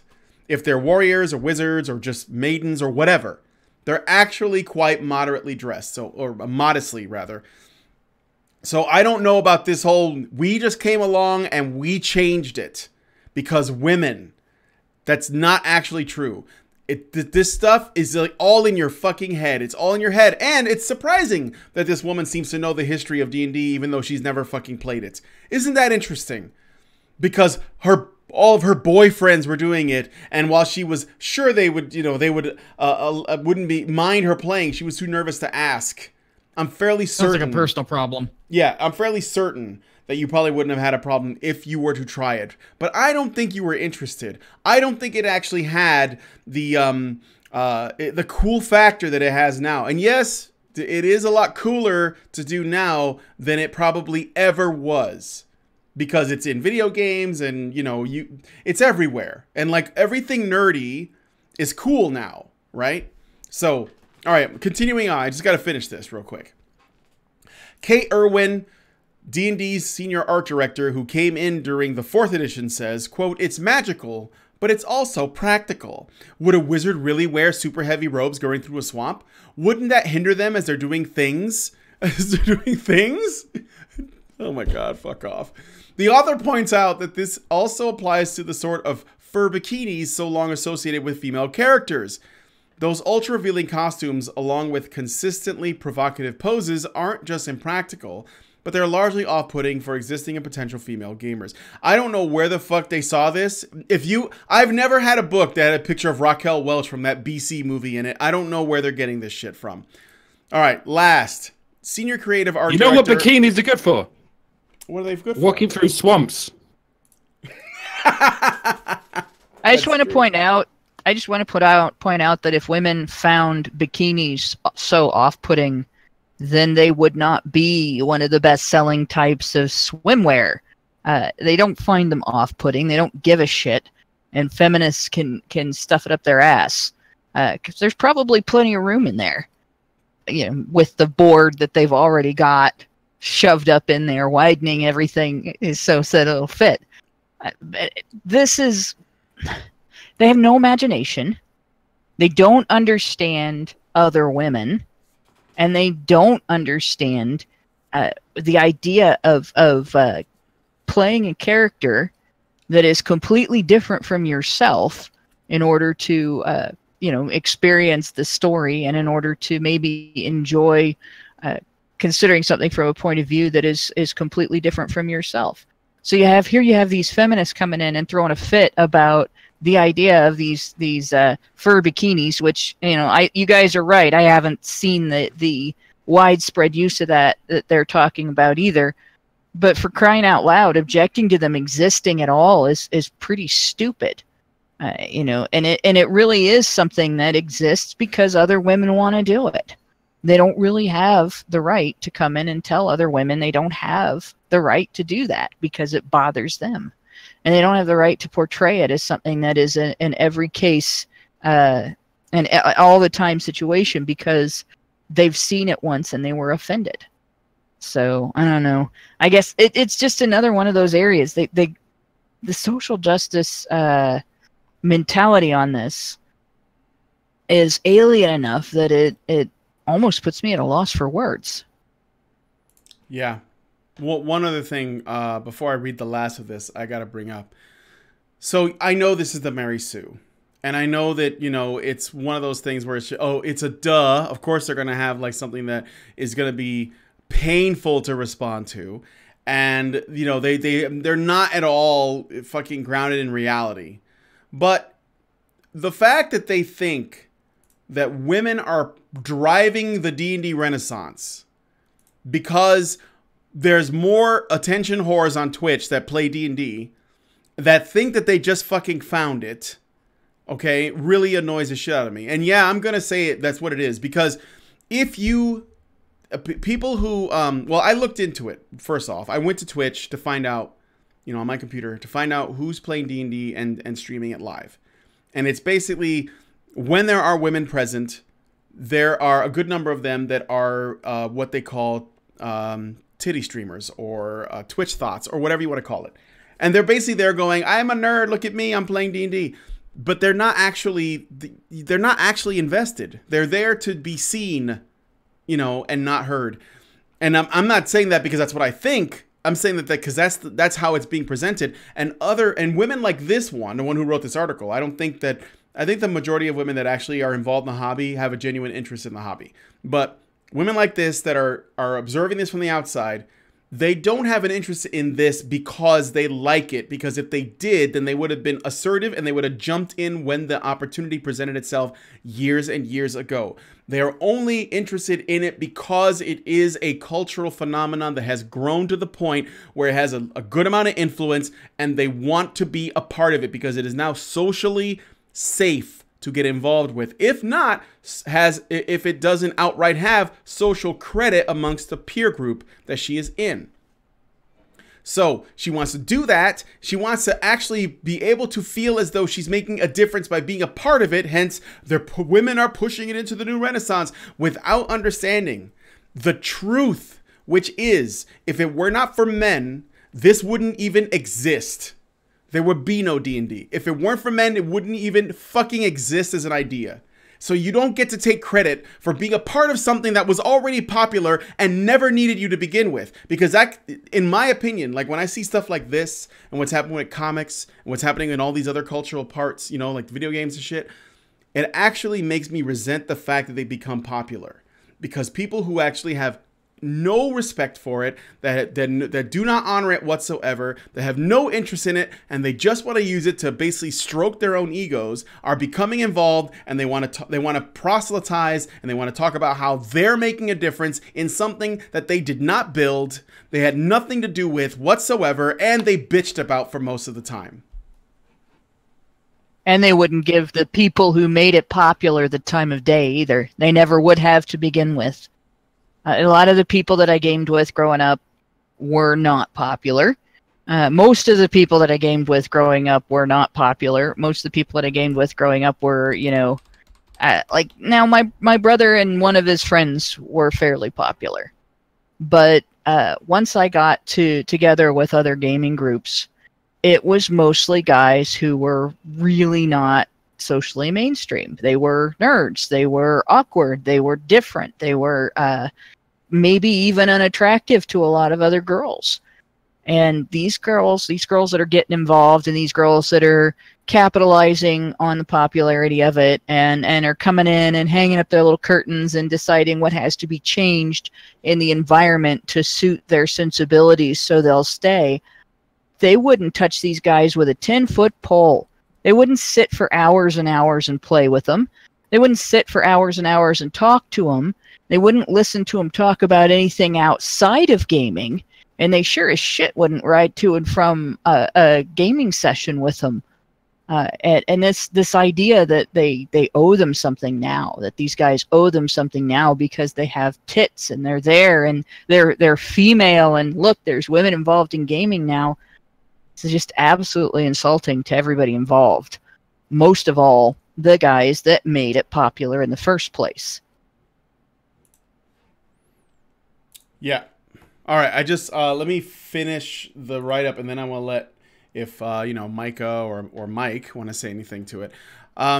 So senior creative art director Shauna Narisco said, quote, "I'm always surprised when I look back over what we grew up with and how we let things slip and slide the way they did." I don't know what you mean by that.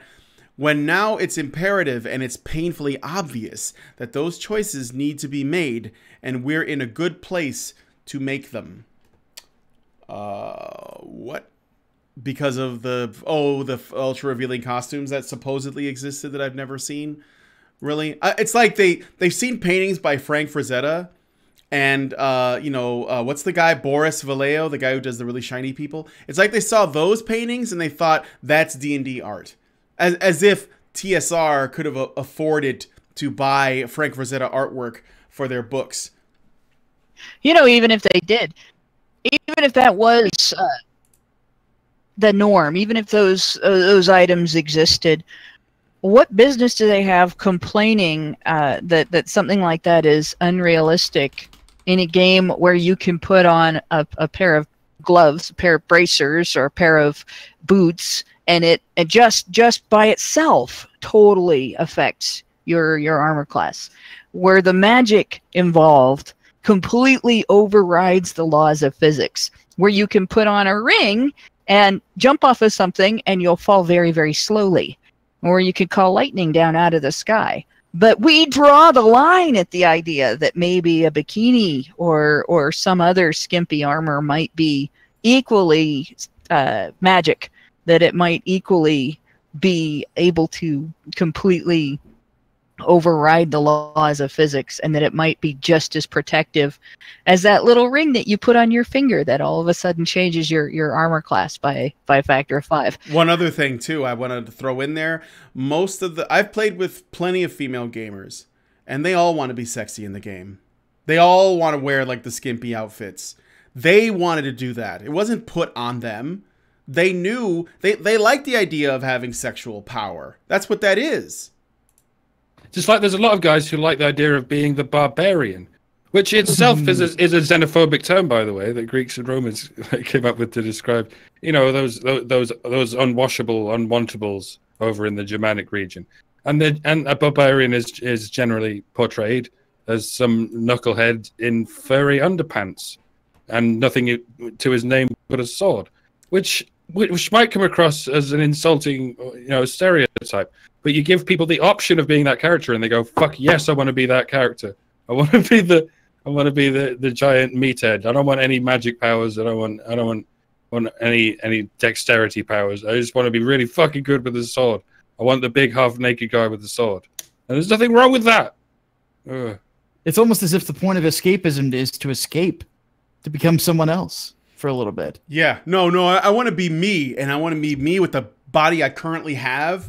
And because that's what role playing is. I'm really inhabiting a different person by just being myself in my body in this fantasy world. Yeah, that really makes sense. But Hannah's right. Those feminists would hate paranoia. Oh man. Okay, so I'm sorry I talked over you, Micah. Did you want to add anything else? The only other thing that I would add is I want to know where that 40% statistic came from. Oh, yeah, I meant to. It's not sourced. I have actually. I think I know where it came from. So I saw a discussion in the comment section underneath because I was just curious to see what people might be saying about this article. Apparently, the 40% statistic comes from possibly. So there's no we don't know for sure. It could just be made up bullshit. A Wizards of the Coast study that was done on their website based on the people who visit their forums and discuss the rules of D&D. So that means that where they're getting their numbers comes from the people who only take the time to go to their website to talk on their forums, and that's how they determine the percentage of people that are female gamers. Now, so 40%. I have a point to make on that. 40% of rules lawyers are girls. Go ahead, Micah. Here's what I was gonna say. You're gonna trust the gender that people pick when what they do is they role play. Essentially, they lie about who they are on a regular basis. You're gonna trust that statistic. You'd have to be out of your mind. Yeah, I mean, there's no way to verify that. On top of the fact that I know, I've been playing D&D since the beginning, and I currently play the 5th edition. I started playing it even after WotC took over, right? I never went to their website. I never visited their forums. Why? I had the books. I was just going to use them. My friends were like that too. They never went to the website. They never fucked around in the forums. So I already know that there are plenty of people who don't go there. You know, I've never gone to any forums for any games except for one that I was trying to get the rules clarified on, but that was it. So yes, it's an absolutely skewed number, and it's likely because of the rules lawyering and some of the people that are I guess doing forum, people some people play games on the forums. And you'd have to trust the fact not only that they're making, that if it's a woman making a female character, but the people that are there in the first place aren't lying about their... How do you even determine the gender of the people that are playing?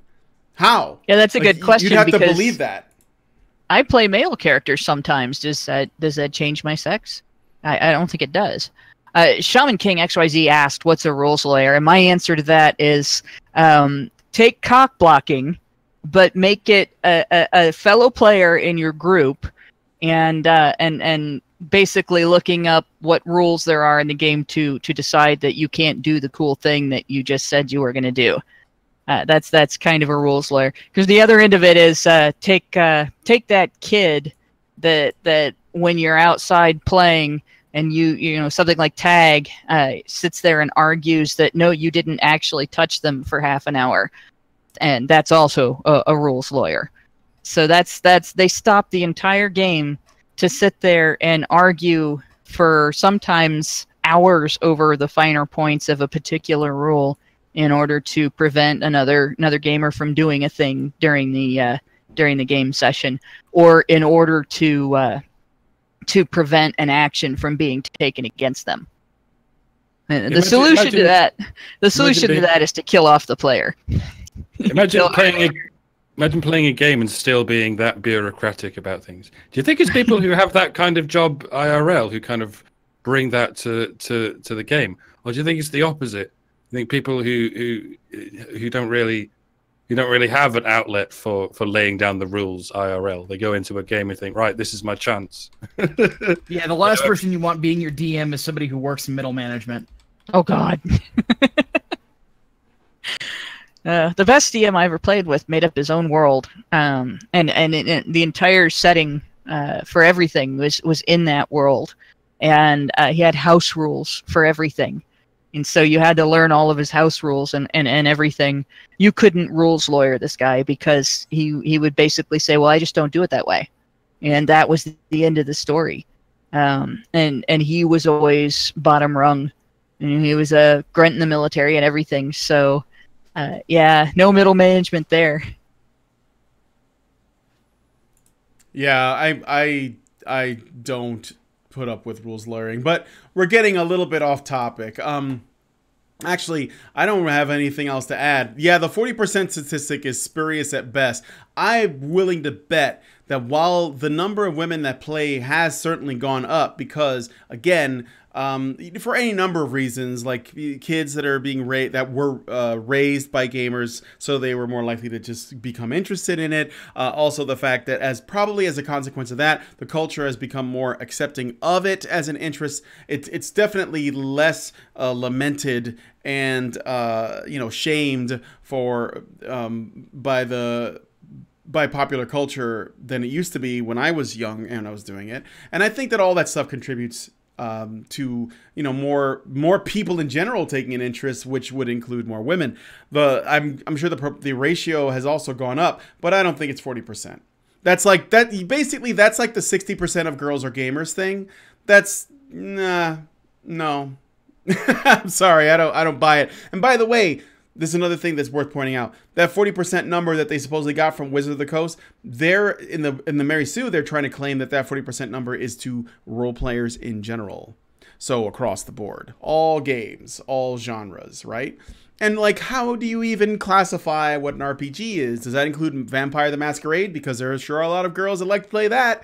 Why? Because they get to play dress up and pretend to be a vampire chick. So of course, they get to dress up like goths and pretend to be vampires. So, of course, it's more popular with women. It's like a dress-up game.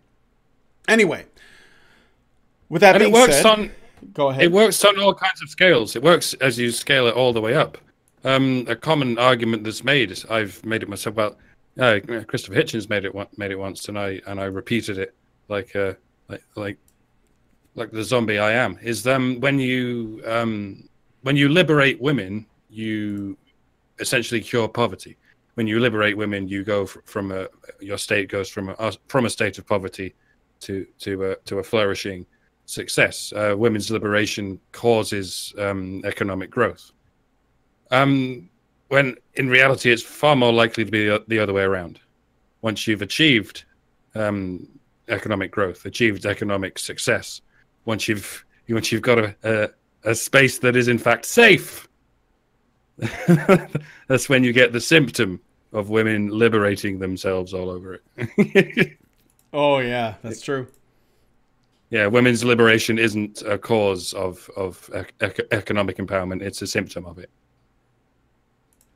Yeah. There you go. Okay, so I guess I got a couple more super chats, and then we will take the show out. So, Mr. Roboto gives us $2 and writes, teach girls not to be afraid to be bad at D&D. I don't know how you could be bad at it. I mean, like, you get your boyfriend to help you make the character. You just play yourself, and you roll the dice when you're asked to. That's what I did for most of my girlfriends. Hoke. I don't know, man. You and I have both been witness to a D&D player who could use a little bit of an improvement. Oh, was it? There are definitely, but you see, the thing is, it's not a female thing. But you have to be, like, look, you have to be willing to risk being bad at something before you get good at something. Is it just me, or is that just a really crazy fucking idea? That's like me saying, you know what? I don't really ever want to try to draw because I might be bad at it. Yes, you're going to be bad at it at first. Clean your room, motherfucker. All right. Hoki Bukisa gives us $4.99 and writes, what a BS excuse. She didn't want to associate with us awkward losers whose patronage built these industries. Boo-hoo BS. Yep. Absolutely. It's not safe. Oh, and Mr. Roboto just gave us $2 more and writes, so liberating women cures all. Well, yeah, if you consider that just like losing all the men stuff, it's fine. Yeah. No, when you cure all things, you end up with a population of people who don't face any harshness in their life. You end up with social justice warriors. Yeah, basically. Curing all liberates women, and when you liberate women, you get women who liberate themselves a little bit too much. I think it's called progressing themselves. Yeah, when you cure justice, progressing themselves. Yeah, when you cure everything, or when you cure all, you get people who are bored and unhappy and find a bunch of stuff that they think needs curing. Like, yeah, and we cured most of women's problems long before we cured most of men's problems. Largely because we discovered, indoor plumbing and electricity and all that shit. There you go.